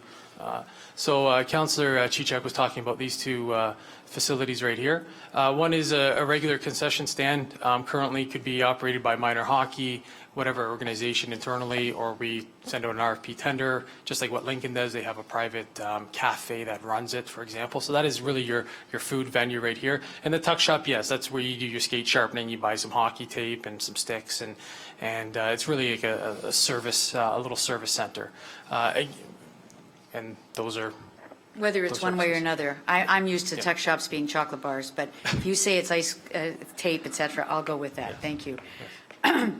Can you please, since you've got that picture up, through you, Mr. Chair, I'd like the senior center, which was depicted. We talked about Tai Chi and the fact that they would have, or yoga, having mats in the parts of the gymnasium. But there was requests from seniors to have a senior center, and they wanted cupboards to put their stuff away. Mr. Chair, through the members of council, yes, there's significant storage available within the facility to accommodate special user groups. For example, you can see the hockey site over here where the hand is, and then there's other meeting rooms and location rooms where we can have storage for special user groups. So it is accommodated in the RFP. Thank you, Mr. CEO. And Mr. Chair, if someone could point out, what kind of a generator have we got in here? It was a question I asked some time ago, and I almost forgot about it. How big is it, and what does it actually provide for us? If not just, I'm looking for something that's ice, but also in a disaster. Correct, Mr. Chair, through the members of council. That generator that we've asked to be in the RFP is strictly for emergency purposes only. You do have a backup on the system, so if the power goes out, it's always kicking in. But this generator is God forbid, and knock on wood, there is not a catastrophe in our community, or maybe it's an opportunity where we could host another community. It will provide enough services such as electricity, heat, the major services throughout the building that you would need to host a community in need. Obviously, it will not run the ice surface. That's not a requirement. If we're hosting members of public and it's an emergency measures, you're not worrying about the ice. At the end of the day, it will provide enough services and hydro to accommodate a lot of people if need be. Okay. Okay. Now, one other question that I have to ask is, so, and this is probably through you to Mr. Hudema, is the time to make changes. I noticed that from the time the tender was submitted, that the team looked at it and said, okay, we want some changes. They facilitated those changes, and now, as the CAO is saying, whether we want doors here or put this building in there or whatever, the time for changes. I really just want you to kind of help us through here, which should be that if we don't make them now, change orders cost more than having it included in the program. So that's what I'm really seeking is. Correct. Through you, Mr. Chair, I always tell my clients that paper changes are the cheapest ones. As soon as you break ground and have a shovel in the ground, that's more expensive change. The design that you have in front of you is a concept presented to us by Ball. There's a fair bit of detail to go into it, which will happen over the next few months, provided council approves this. We expect, as a committee and as a consultant, to be spending a fair bit of time with the design team from Ball and Ball themselves to tweak these things, such as the counters, the millwork, and things like that really aren't even detailed at this level. That's the time that we'll be tweaking and moving things around. As the CEO has indicated, the library concept, the rooms may move slightly. We've got an understanding with Ball Construction that the walls are somewhat fluid in the library, that we can tweak them around to suit the various needs of the library, the social services of the museum group. of the general flow of people. But the time will be probably fairly intense over the next few months. The exact date of groundbreaking is going to be related to permits, but from award to permit release to groundbreaking, there's going to be a pretty intense interaction between township staff, possibly some public reviews of things. These documents are public now. They'll be fine-tuned and probably presented again in their more final state. But that's the time over the next few months. There is a very active design period that I'll definitely be involved in, and many of my colleagues here will be involved with in the months coming forward. So, Mr. Chair, through you, that leads to exactly the question I'm looking for, and that is that all of those redesigns, all of those elements will come back to this committee, directly to this committee, and will get approved if there's any, or at least comments made on it before it's too late. As a CAO, Madam, Mr. Chair, and through to Councillor Chichak, yes, of course, staff would be transparent as they have been through this whole process to council, and any rendering changes or rendering submissions will be coming forth to council for. Directly to this committee. Directly, yes. No, it was just a question. Yes. Madam Chichak, could just, just to. Through you, Mr. Chair. No, you don't have to go through to me. It's a question to you. Just a comment that we cannot go past midnight, and I want to know that if other members of committee want to speak to this matter. So I don't know if you have Well, a lot Councillor more. Trombetta, I hear you. I've been trying to eliminate as many questions as possible. I've told you for months, this is not news, that I wanted to ask them. You told me to bring them here. I'm being comprehensive. I'm not trying And I'm to. just letting you know that we're I just, understand. at midnight, I got to cut it off. It's not, I would love to, I could stay till 3 o'clock in the morning. I don't have an issue, but I have to follow municipal law. And municipal law states that we have to be completed at 12 o'clock. I believe that's our procedural bylaw. And Procedural bylaw. we can waive the procedural bylaw and go beyond if we I so didn't know chose. and that's Sorry. even great. So I didn't know that. I'm not suggesting it, but when you suggested we go past 11 and you wanted to do that, I thought, we got another speed bump we're going to have to go over. I'm using some of these as points of clarification questions members of the public have asked, and I've tried to modify my questions to take in their concerns that I heard tonight or other nights. So I'm going to stop there, but that doesn't mean I'm finished. Absolutely not. All right. I'm not at all. I will need more time, Mr. Chair. You can finish, And- Councillor and Chichak. no, I was I just am- bringing it up as a Yeah, comment I because understand. the clerk gave me a comment to say, so. And I'm happy to regroup my thoughts because I don't want to mess around with my questions, so I'd like to provide others the chance to go forward, and I will, if I have any further questions after they've finished, I will ask mine, but I do have some comments that I want to make. Absolutely. Prior to a vote. Okay. Councillor Bell? Mayor Joyner? So, I got a few comments to make. Where do I start?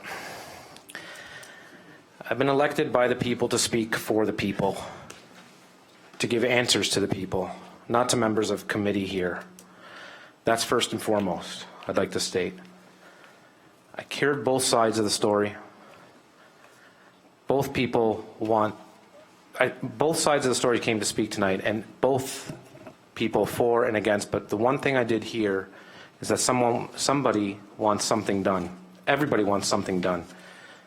And I feel that we all need something done. The Trombetta's been sitting in this chamber for about 20 years. And my mother before me made decisions, obviously there were tough decisions, and not all members of the public were happy with the decisions, but it moves a town forward. She was a long-standing mayor for 10 plus years and 6 years on council. So it's another 4 years with me here, and it's 20 years as the Trombetta name has been in this chamber, and it's moving the town forward, I feel. I feel that when the pressure gets hot, as a council member, you don't flip-flop, you don't change your decision to get elected. We are elected now to make decisions now. We're not getting elected to make decisions to worry about we're going to be in council for the next 20 years. We're making decisions now to make decisions now for the people that elected us. I find that a facility is needed in this community. I also live in the rural area. I also don't have sidewalks. I also don't have streetlights. I also get my water trucked in. And I also pay high taxes. But a community that has nothing, that needs services, because everyone out in the community has said, we want something, we need something, let's scale it back. And I hear that. But that we scale it back, we've talked about how long we've been doing this project for. Some people said it's been done, started in, that can help me out, 2010. I don't, if someone can maybe just clarify. Mr. Chair, through 1996, I believe this topic's been on the books. So I'm not a big mathematician. What's the is that 11 years? Thank you. It's not great at math. Sorry, I'm not like my counterpart. 21 years. Sorry, 21 years. 21 years of staff's time, of studies, of consultants, back and forth, 21 years. I can't put a dollar figure to that amount. That's a huge amount that have been wasted tax dollars for this project that we've came through to today. If we stop, we're going back to start all from the beginning again. And yes, some people say, well, just give us the arena. If we stop today, unfortunately, we start again next year because it won't get done this year. It'll be delayed and studies and it's got to get retendered and prices get increased every year. I bought I should say, the first house I wanted to build out in Keister Center because I always wanted to live in the rural Keister Center. The property that I live at now, it was for sale. It was for sale. It was a severed acre. And I was scared. I didn't want to pay the $80,000 for the purchase price for that property. I was afraid of spending money. I was a young guy spending money. I was afraid. I waited. Someone else bought it. Well, guess what? The property went up for sale again, and I ended up spending $50,000 more on that piece of property. Because I was afraid, it costed me more money. Yes, change scares everyone. It scares all of us. We're afraid of change. I personally am afraid of change. But we also have to look at the cost implication that it's going to cost us in the future if we cut this project. If new council comes in and decides to go through this project, we're going to be paying double or triple the cost of the amount of this project. And again, it's going to be all on the taxpayers again. Yes, some money of this project is going to be on the taxpayers. Many things built in communities, many big structures in communities are built on tax dollars. We're all here, we all know that. Things didn't get built for free. Things were built on tax dollars. Communities have driven forward, yes, on tax dollars. We're at a point now in this community to get a service done at a cheap price, not to everybody, but at a cheap price at this moment now. If we say no, this price will not be issued to us, and then people are going to turn to us and say, well, we should have did it, now it's double the price. Well, where are we going with that? But again, things have been done in municipalities around the world on tax dollars.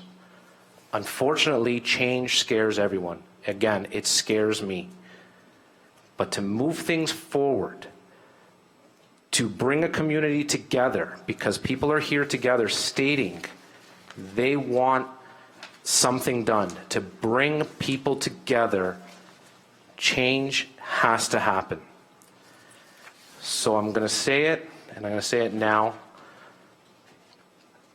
As being a council member and having my name in this chamber, and this name has been in this chamber for 20 years, The Trombetta name stands its ground. We don't change, we move things forward. So I will be going through with this recommendation tonight. It's been a hard weekend. My wife knows that I've been thinking about this, what to do, how to do it. It scared me, but it made me the man who I am today, and I'm moving this town forward with something for this town, for these people, for everyone in this community. Those are the things I needed to say. I'm sorry some people might not agree with me, but that's what I'm elected to do, and I'm going to have people agree with me and some people not agree with me. And unfortunately, that's the position I took. And I did it because I have a heart in this community, and I work for this community, and I work for the people that are in the gallery. So people, everybody is scared of change, but change is good in this community. Thank you.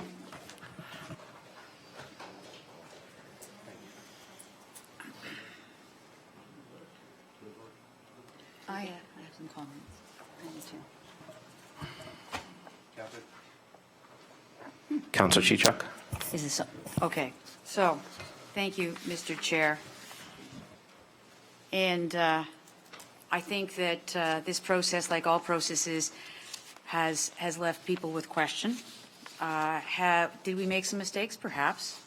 Did others not listen? Did they not understand what we were doing?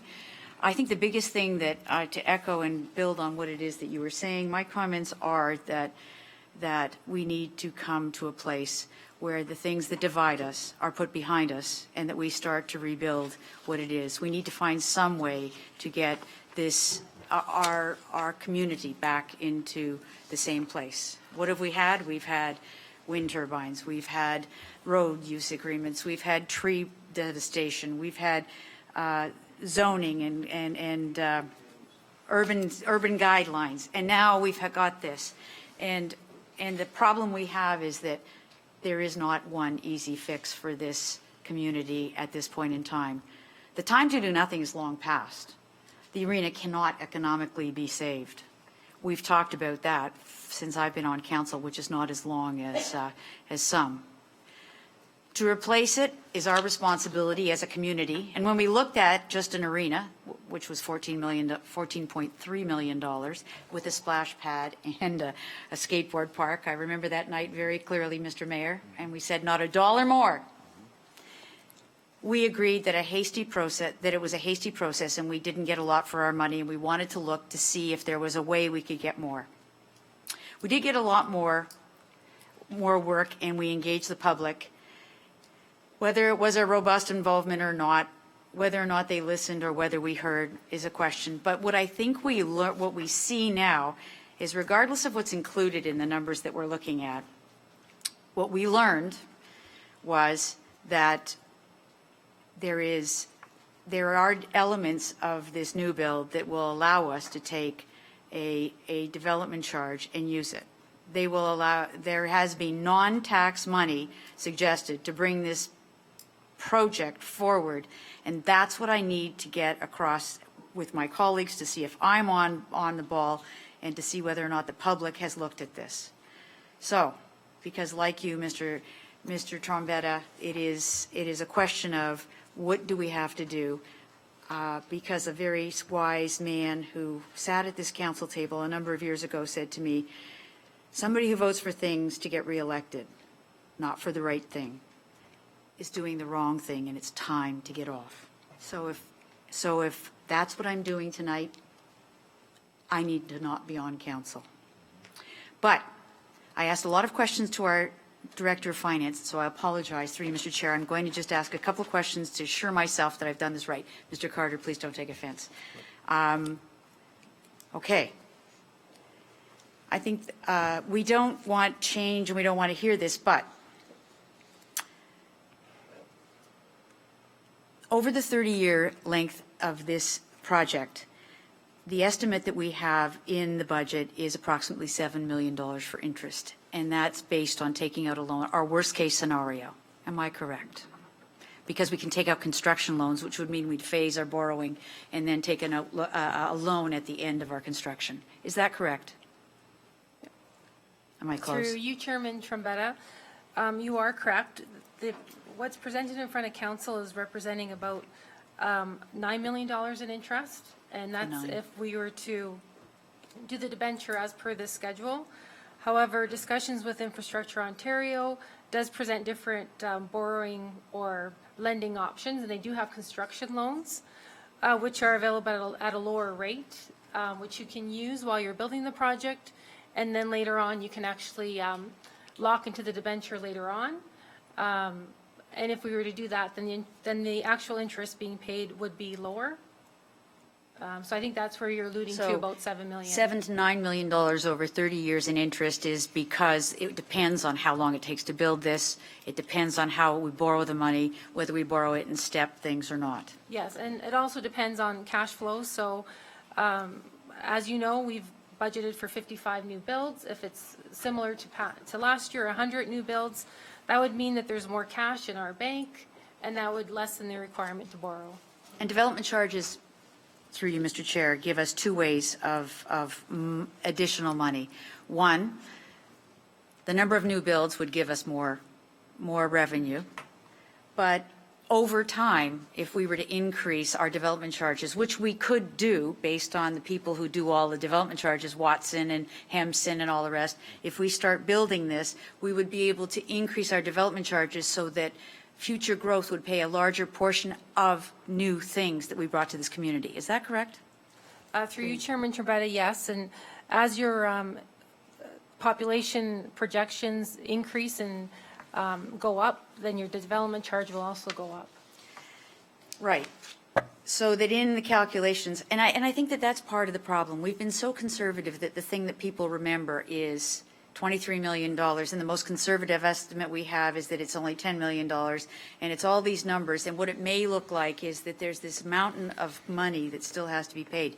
So my exercise tonight, through you, Mr. Chair, is to just understand the latitude and some of the things that could be better than what we're looking at, and that worst-case scenario may in fact be offering some of the defeatist attitude to members of the community. So 10 million in DCs, 7.7 in community funds over the 30 years, 307 in arena building levies would leave $12.3 million in debt. Roughly correct? Through you, Chairman Trombetta, yes. Okay. But growth with over 55 houses or increasing the development charge levy to each new person that comes could virtually take us to somewhere between 60 and 75% of the money needed for this entire operation if we double the number of houses, not that I'm for that, or if we increase the development charge, we could be looking at somewhere between actually 59 and 75%. Am I correct? Close? Through you, Chairman Trombetta, yes, depending on how much you think the DCs would go up, it could be between a net cost of 7.5 to about 9 million, as opposed to the approximately 12 million. Okay, so this is where another wise man who used to be on this council once said to me, figures don't lie, but liars sure can figure, Joanne. But it just so happened that when I was trying to look at these numbers, it said to me, now, we were supposed to build a replacement for the arena, including a splash pad and a what's that thing called? That's it, skateboard park. And that was going to be somewhere, we asked for it to be 12.3, but with soft costs, it was going to be about 14.6, if my memory serves correct, in that general vicinity. If we do everything that we just talked about there, and we experience somewhere between 55, but not double the number of houses, and we increase over the 30-year period our development charges to charge the cost of these new facilities to the future growth, that leaves us with $7.5 million that has to be funded through the tax roll. Yes. Through you, if I remember correctly, when we had an analysis done of our existing arena, we talked about the cost of what it would take to fix it. And the cost to fix it was anywhere between 6, but closer to 7. Correct. So between 7 and 8, so a number of 7.5. Funny enough, is what's left to go to the tax roll, and it's also what it would take just to repair the existing arena. Now, I came into this weekend not sure what I wanted to do as far as approval, because there's so many of you that have both sides. But what became overwhelming to me, maybe because of the religious overtone of the weekend or something, was, give me Thomas, I want to put my finger into the hole. I want to know what it takes and what we should be getting. But really, it's about the healing that we need to have in this community. There are so many divisive issues. So is there a place where we can say that we are doing what is right, and that the money we're putting into this, the money that we would have to spend to fix an old arena, could very well be the money that we would put into giving our existing community what it is that they get benefit from this entire build. And I strongly, after spending time with our Director of Finance and going through these RFPs for quite some number of hours yesterday, it would appear to me that I have every reason to turn this down, except that $7.5 million is what we are going to have to spend at minimum to fix the existing arena. So if it's $7.5 million to give you an old arena, for somebody that didn't want to go down this road, I am saying to myself, so what to do? Why would I rebuild an old arena, when I could have it all, and the taxpayers of this community, regardless of the fact that they would pay something, they would only be paying what they would be paying for the rebuild, which we've never talked about the financing of. So, was it the mistakes we made? Some say it's too big. Many are saying, yes, build it, we deserve it. That wise old man and that Mrs. Smith that sits on her porch, that is a figure in my mind, that is the penultimate member of our community, that says, do what's right. Do what's right, Joanne, or don't be on council, says to me that if all we have to spend is the amount of money it took to build the new arena, why are we suffering so much to go through this exercise? And why are we not showing the variables of the kinds of revenues that we will get that suggest that, as our Director of Finance has said to me tonight, I'm right, I'm in the ballpark. So I may not be popular tonight, and I may not be on council when this building is opened, and that's okay. But there'll be lots of little cheechocks that'll run around and be able to lay on the library floor, kick their feet, play baby bubbles, and think about the fact that they also get to an arena or an auditorium, all for $5 a month. I think that it's no free ride for newcomers, and that's the way I want it to be. It's almost free ride for our existing community, and it's not going to be free for anybody that buys a house. And developers are going to have to pay attention to us, but the true cost of building this community and giving everyone part of what we've built over the past 100 years, and the Cheechocks, in the form of another name, came to this community in 1926. I would like to see that we start a healing, make a decision, and get on with the fact that if it's only $7.5 million, and anyone can speak to the contrary, I think that the only thing I have left to do is to say to all the members of the advisory committee, thank you for your work. I think you've done a great job, and I'm glad that it's done and it's coming back to this committee. To Ms. DeFilippis, to Mr. Carter and our staff, to all members of the community, thanks for your input. It's been a very, very difficult deliberation, and I think we're nearing completion. And Mr. Chair, at the appropriate time, I have only a couple of amendments that I think everyone would be willing to make, and that is that the surplus or excess capacity being built into the recreation center project that we are currently approving be charged to future development of this community, which will allow us to take any excess capacity and charge it in development charges for future residents coming to this community. And my understanding is that by doing so, we have the right then to identify that we have excess capacity, which will go to the future people. And that a process, and I have a second amendment, if you'll just, we can deal with these as you like, the process be developed by staff and be brought back to this committee to find a proper name for this facility, whether it's rather than MERS, which has become a divisive term within this community. And that staff prepare a proposal for council consideration, committee and council consideration for a timeline and costing methodology for a forestry component of the community center, which isn't included. And doesn't have to be included, but should be something that we come back with, and it will be outside of this tender. And that, that is, and the Recreation Advisory Committee be thanked for their work and the attention to this matter, and that the committee be dissolved with all further reports and updates coming directly to committee, which is what the CIO has told us before will happen anyway. And those are amendments that are purely housekeeping, except for the one about the excess capacity, which I understand has to be done, or we may be at risk of giving it to future development charges. Thank you, Madam Chichuk. Councillor. Well, Councillor Chichuk, sorry. Well spoken. So I have a motion on the floor. I don't know whether you have Did to you jump want to all over speak, it. Councillor? Okay, so just on the project, I just want to, I just have a motion to suspend the rules and deliberate past midnight. All those in favor? No, you have to move and second. Sorry, I need a mover and a seconder. Sorry. I got Councillor Chichuk and Mayor Joyner. All those, call the vote. All those in favor? And that carries. We're almost there, folks. Please stay in your seats. We're almost there. We have Councillor Bell, and then I think that's it for speaking, unless the mayor. Just say a few words for Councillor Bell. Yeah, Councillor Bell.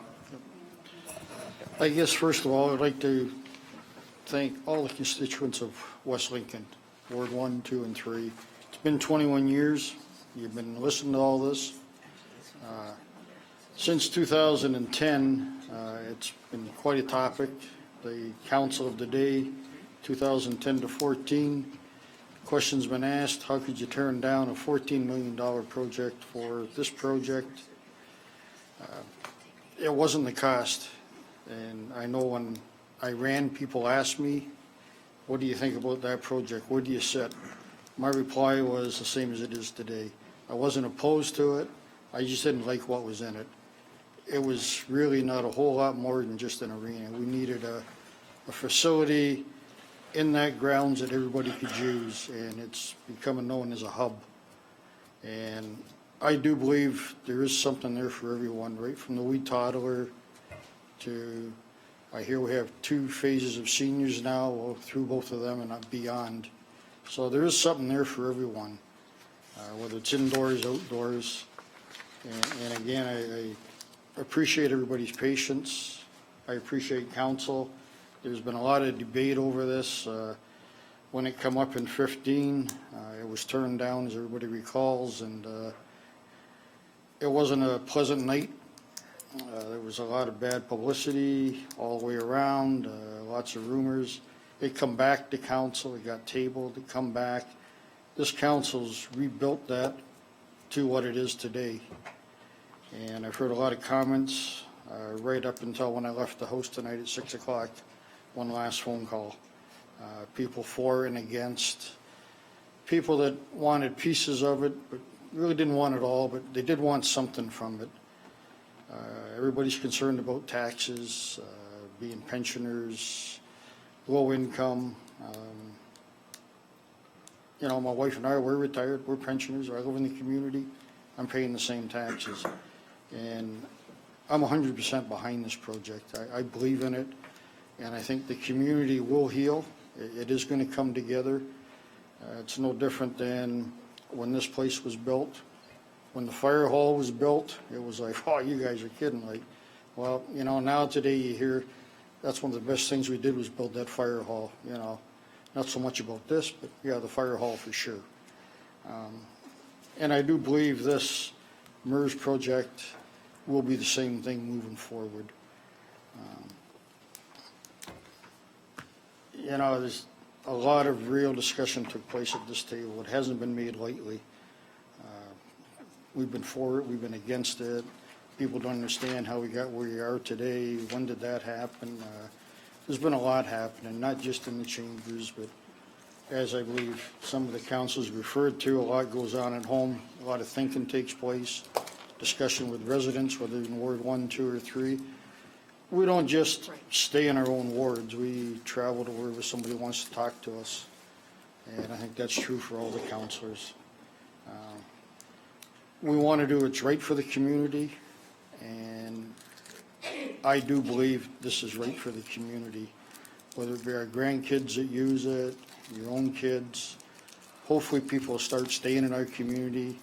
I hear a lot about the hockey, how the OHMA has taken away rights. Kids, they opened it up, they travel to other communities. I've also heard that people were ashamed to come to our facilities because of what it's become. People don't even want to go in there, let alone spend a day playing sports in it.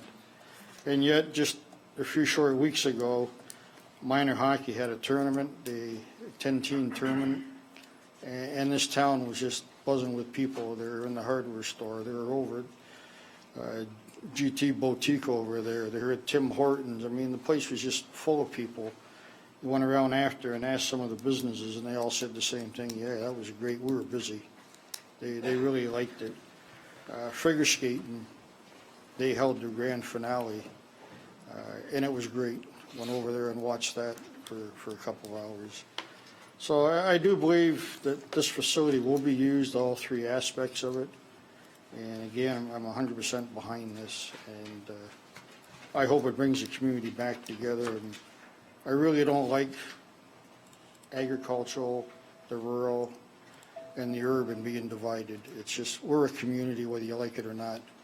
And yeah, we have different wards, there's no doubt, and we all have different needs. And I've heard a lot about roads and trees, and we've had so many things before this council that for probably the average person to be mind-boggling to them to try to deal with everybody's wants and needs. And we do try our best that everybody works hard out there. It's not just put your 3 hours in, read your agenda 4 o'clock Friday, come over here Monday and say yes, no, I'm out. There's a lot more to it than that. There's a lot of hours that go into it. And I respect each one of these councilors and our mayor. I know some days we don't seem that way to each other, but I do believe we respect each other at the end of the day, and I respect everybody's opinion. But as stated earlier, I am 100% behind this project, so thanks for your time. Thank you, Councilor Bell. I just have Councilor Gann with some quick comments, and then I'll end it off with the mayor to make a couple comments, if that's okay, Councilor Gann. No, you, and then I'll just end it off with the mayor, if that's okay. Fair enough. This is very short, so thank you, Chair Trombetta. Some have said that this project timeline has moved too quickly. For others who've been intimately involved following the information gathering, the subsequent meetings and discussions, the studies reports, reports being ordered up and then paid for. I'm sure that for many of those people, the last few years have been like watching paint dry, watching, seeing nothing happen. The process may have been too rushed, it may be too slow, but tonight we gathered together and people expressed their opinions. And I think that we are very fortunate to live in Canada where people have the freedom to do that. I really appreciated the fact that our chairman tried to keep it very civil. The fact that we didn't allow for clapping or booing or any of the rest really, I think, made people feel comfortable enough to come up and tell us exactly what they were thinking, whether they were for or whether they were against the project. I think that that's the grand thing about living in West Lincoln, in Ontario, in Canada, the fact that we have the freedom to do that. And I don't think that we should take that lightly at all. We may not necessarily agree, even at this table, certainly not in this room, about what the best thing is for West Lincoln, but I think we need to agree that each one of us is doing what's in our heart, what we think is the best thing for the people that we have been listening to over a period of time. And we're planning to hopefully make that decision, and it hasn't been easy. It hasn't been an easy decision to come to for many, and I think that that the healing will follow as the decision is made and we start to work together to figure out how we're going to get this thing built and paid for and used well. So, thank you. Thank you, Councillor Ganan. And I'm going to end this topic off with the mayor. Mr. Mayor, for the first time. Well, thank you, Mr. Chair. I think you've done an excellent job tonight. I know this was not easy for you, and you suffered this weekend, as we all did. I want to thank the residents and the constituents of West Lincoln. Right or wrong, everybody has to have an opinion, and that's what democracy is. If you don't have an opinion, there's apathy, and we all know what happens to a municipality who is apathetic. It doesn't flourish. It doesn't progress. It doesn't move forward. And this has not been an easy decision. Spending $23.6 million should not be an easy decision. I would expect nothing less than having a full council chambers tonight. That's what's supposed to happen. You're supposed to have opposing views, both for, both against, and it's up to us as councillors to make the decision. I think we've been given all the facts along the way. I want to thank staff. I want to thank Mr. Hutima. I want to thank Ms. Holm, the CEO of the library, Mr. Brent Julian, Mr. Donna D. Philippus. Our staff has put in so much time into this. They gave up their weekends in order for us, councillors, to have the facts, to make this decision today. So I'm so impressed and happy with the work that they have done, and they should be commended. I'm going to ask for a recorded vote on this. I am not going to ask for a recorded vote just to simply to out people. And I would really like to see this to be a unanimous decision. I know some of us may not be able to get to that point. I think we will someday. But if we could show the community that we are unanimous in this decision, I think that fundraising will become very natural to the residents of West Lincoln. It will bring the community together. I agree with everything the council has said here tonight. So on that, Mr. Chair, if we could have the recorded vote on the motion, please. Thank you, Mr. Mayor. We have Councillor Chichuk's motion to The amendments that I proposed forward, I said I would leave until the appropriate time. If there's no discussion about them, it would be that the motion the mayor wants to have a recorded vote on would be as amended. And I don't think any of those were inflationary. In fact, do I need a second, ma'am? do I want to read them again? Yeah, please read them. Because the clerk can't read my writing. That the excess or surplus capacity in the recreation center project be put in place and charged to the future development of the community for development charge needs. That a process be developed by staff and brought back to committee to find a proper name for the facility rather than MERS, which has become a divisive term. That the staff prepare a proposal for council consideration of a timeline and costing methodology for the forestry component of the community center site. And that the Recreation Advisory Committee be thanked for their work and attention to this matter, and that the committee be dissolved, and with all further reports, updates, and decisions coming directly to this committee. I need a seconder, Mayor. Thank you, Mr. Chair. I will second that to put it on the floor, but I do have questions for it and comments about it too as well. Sure, go ahead. So my first question would be, why do we have to dissolve the subcommittee? I think that there is more work to be done with the subcommittee. I don't believe that it has to be dissolved. I do agree with the fact, Councillor Chichuk has said that we need to come up with a name, that, you know, MERS has become a divisive name for this project. However, I think that that will come once a major donor comes forward potentially. That's part of the issue. That's part of the reason why people come through. Philanthropy comes through is because you can put your name to a particular project. So I wouldn't want to go ahead and name this center if there's someone who's willing to come through with a substantial amount of money. I don't believe that there's any issue with the first part. I might need a little bit of clarification from Ms. D. Philippus on what Councillor Chichuk means by the excess dollars from the DCs. Capacity. And can I see that sheet again? What was the other one?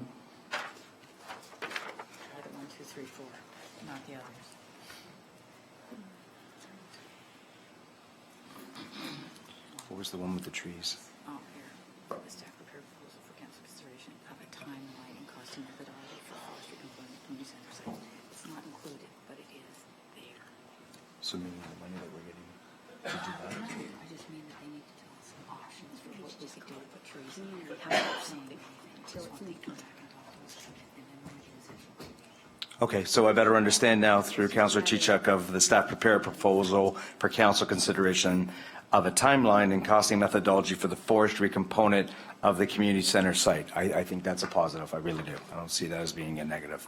So the only real issue that I have is that I do not believe that we should dissolve the subcommittee. And I think that renaming the MERS Center will sort itself out once a philanthropist comes forward. And I've heard that there are a few. So thank you, Mr. Chair. I'm going to let Councillor Chichuk speak to that because she obviously made the amendment, so maybe she's got some explanation for it too. The clerk is reminding me of what we put here, and is that a process be developed by staff and brought back to committee to find a proper name, a process. So we may call it the community center from now on, as of tonight, but we're asking staff to come back with a process to be developed by staff and brought back to committee to find a proper name for the facility. It might mean we sell it. It might mean something. But what the whole thing is that MERS needs to be a name of yesterday. The other thing is that the mayor is talking about the Recreation Committee, and I think tonight there was not one councillor that spoke that didn't talk about the divisiveness of what is going on. The reason I brought forward the questions that I brought forward tonight, and the reason that we may not have been as clear to the public, is that not as much came to this committee as quickly as it should. And I truly believe, this is in a progressive and absolutely 100% way to get information to the public, is that if everything comes to this committee and this committee deals with it, it will not have the confusion, the anger, frustration, or whatever it is about the committee. And it has to come here for final approval anyway. It will be more expeditious to come here, and I think that we will stop part of the hesitance and or friction between council members in the community if everything came here, because it is our decision to make, not anyone else's. And that was Councillor Bell? I know it's good. I guess the name change, it's too early.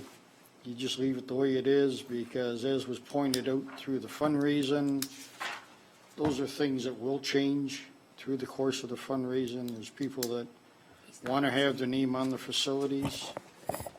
I think so we need to let process take its course.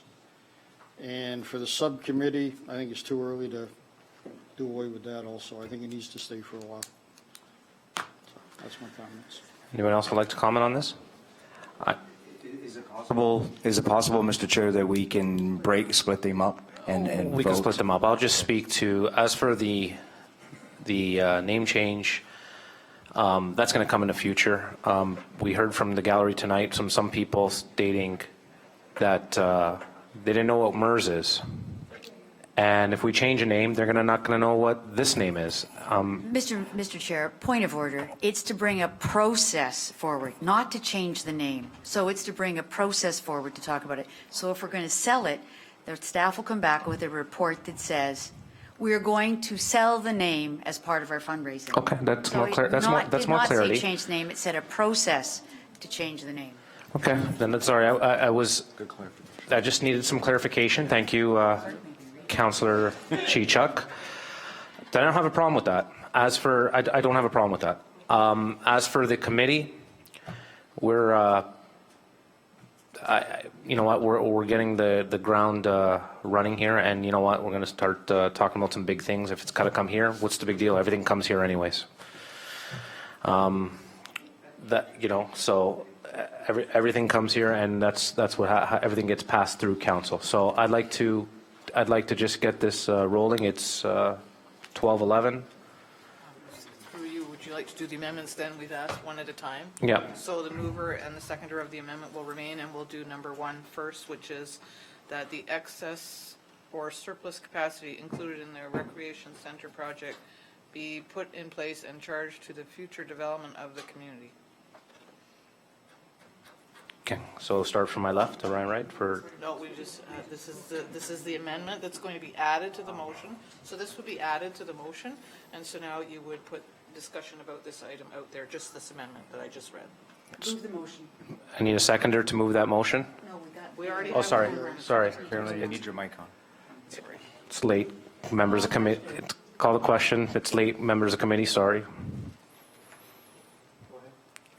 Call the question. All those in favor? Oh, wait a minute, the mayor's left. All those in favor? And that's carried.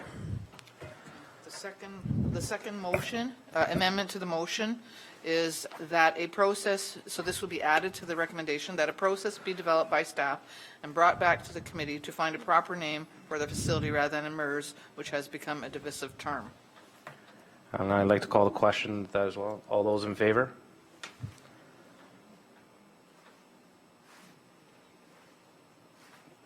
And that carries.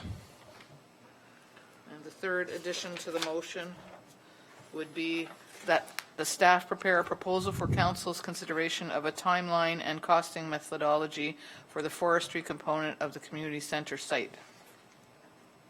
I'd like to call the question. All those in favor? And that carries. And the fourth one, which is an addition also, that the Recreation Advisory Committee be thanked for their work and attention to this matter, and that the committee be dissolved with all further reports, updates, decisions to come directly to committee. I'll call the question. All those in favor? And that carries. So the original motion is now as amended with the addition of all these items. Do I have to read out the motion? If you wish to read out the motion, you The can. recommendation report RFD PW-16-2007 MERS design build authorization dated April 18, 2017 be received, and that council accept the design build proposed submission by Ball Construction Inc. for the design build construction of a multi-use recreation site and library in the amount of $23,215,867, including a walking track and additional provisional items with the exception of the greenhouse plus HST, and that council approve the project budget in the amount of $23,215,867, including rebated HST to be funded outlined in Table F, and that a bylaw be passed to authorize the mayor and clerk to enter an agreement with Ball Construction. And As amended. as to include amended. The four other items that we. As just amended to voted on. keep the four other items. And I'll call the vote, and the mayor requested a recorded vote, and I'll start to my right. No, I'll do it. Oh, sorry. Councillor Bell. In favor? Councillor Bilesma. Opposed. Councillor Chichok. Yes. Councillor Ganan. Yes. Mayor Joyner. In favor? Councillor Rayner. Opposed? And Councillor Trombetta. Support. The motion is carried.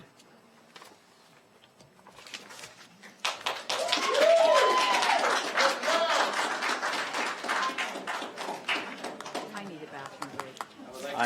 I would like to take 5 minutes, just quick 5 minutes, members of committee, so we could continue on with this meeting.